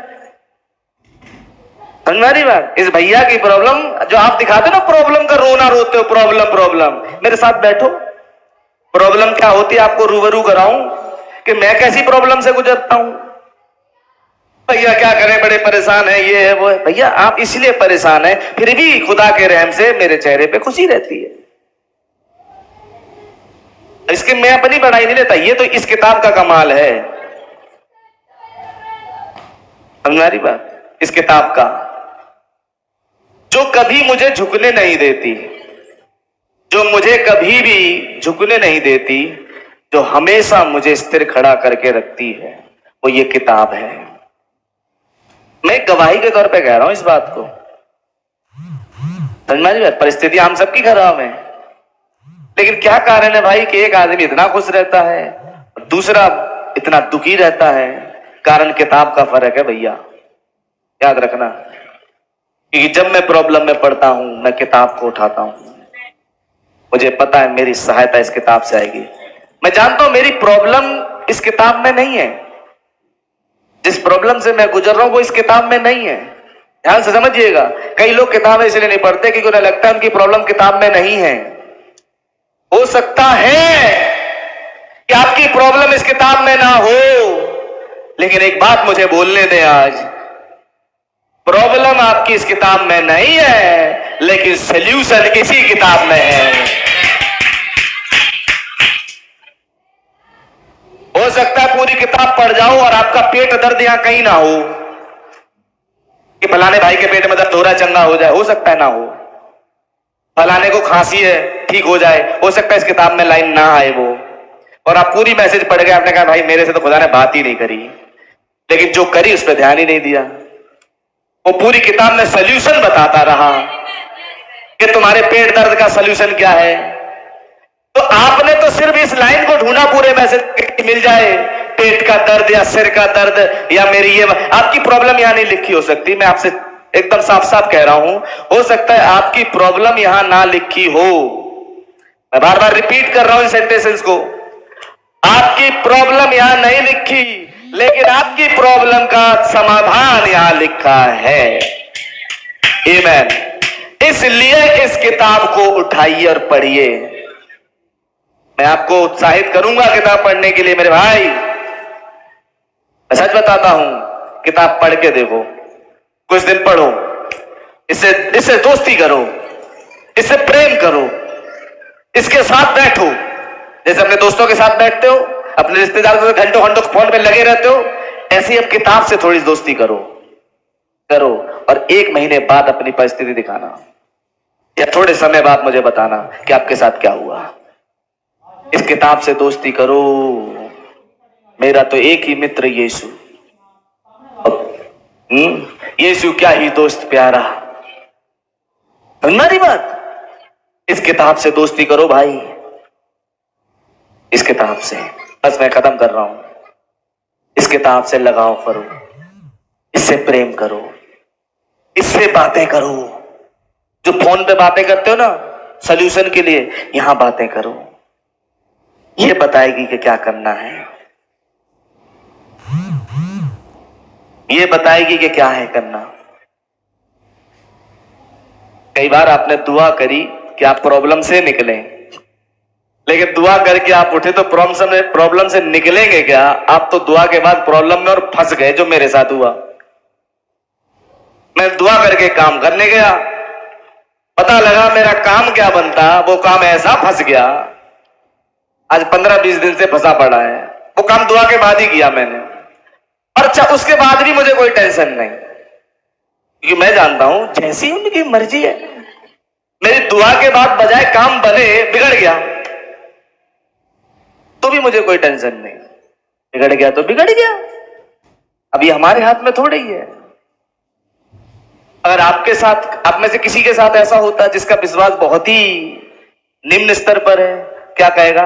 ये क्या बात हुई भाई, मैंने तो दुआ करी, बाइबल पढ़ी, वचन पढ़ा, तब काम में हाथ लगाया और तब नुकसान। खुदा ने तो मुझे बचाया ही नहीं। नबी ने क्या कहा? जो कुछ वो तुमसे कहे वो करो, अगर वो कहे मरो, नबी साफ साफ कह रहे हैं, वो कहे मरो तो मरो। अगर वो कहे कि तुम्हारा काम में आज नुकसान करवाना है, चाहते हो तो खुदा से कहो करो, कोई बात नहीं, नुकसान ही करो प्रभु, कोई दिक्कत नहीं है। हमारी बात, प्रभु मेरा बिजनेस में आज मुझे तुम्हारे बिजनेस में लॉस कराना है, अच्छा आपकी मर्जी है, कराओ, आप लॉस ही कराओ। आज मुझे तुम्हारी नौकरी छीननी है, आपकी मर्जी है, छीन लो। जो कुछ वो तुमसे कहे वो करो। फिर रोना किस बात का, फिर बिलखना किस बात का, फिर परेशानी किस बात की? समझिएगा, मैसेज को पढ़िए घर पे जाके, लगभग सबके पास है वो मैसेज। जो कुछ वह तुमसे कहे वो करो।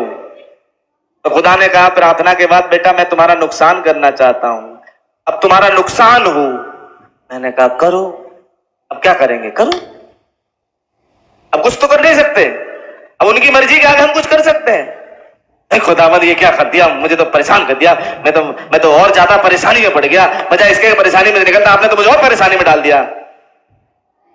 आपकी मर्जी है। तब विश्वास कहता है लग रहा है खुदावंद ने निकलने का इंतजाम कुछ और बनाया हुआ है। अब मालूम मेरे विचार में फिर एक चीज आई कि लग रहा है खुदावंद ने रास्ता कुछ दूसरा बनाया हुआ है, कहीं कुछ है जिसे मैं देख नहीं पा रहा, हो सकता है इन आंखों से, लेकिन खुदा ने कहीं एक छिपा हुआ मार्ग मेरे लिए रखा है जो मेरा रिएक्शन देखना चाहते हैं। खैर जैसी खुदावंद की मर्जी भाई। अब परेशानी है तो है भाई, प्रॉब्लम में है तो है, आप लोग भी हैं, मैं भी हूं, हम सब हैं, लेकिन फिर भी चर्च आएंगे, फिर भी यहां खड़े होकर मैं विचार करूंगा जब तक खुदा चाहेंगे। ये खुदा की मर्जी है। फिर भी मैं आके वही किताब पढ़ूंगा। भाई बहनों ने क्या कहा, मैं आज 10,000 लोगों के लिए दुआ करूं और कल 10,000 के 10,000 मर जाएं, तो कह रहे भाई बहनों मैं कल फिर से उसी दिव्य चंगाई का विश्वास करूंगा और प्रचार करूंगा जैसा मैंने कल किया था। ये नहीं कि 10,000 मर गए तो दिव्य चंगाई खत्म हो गई, कहते मैं फिर भी वही प्रचार करूंगा, नबी कहते हैं। आमीन। कहां से लाएं ये फेथ, कहां से लाएं ये विश्वास? वचन से। खुदावंद का नाम मुबारक हो। मैं यहीं तक रखता हूं। मैं समझता हूं कुछ चीजें समझ में आई होंगी। खुदावंद आप सबको बरकत दें। आइए हम उस कोरस को गाएं। Salvation, honour and glory and power belongs to our Lord.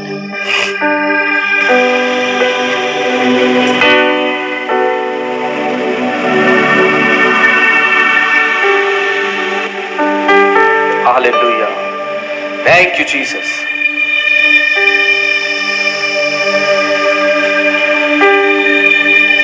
Salvation, honor and glory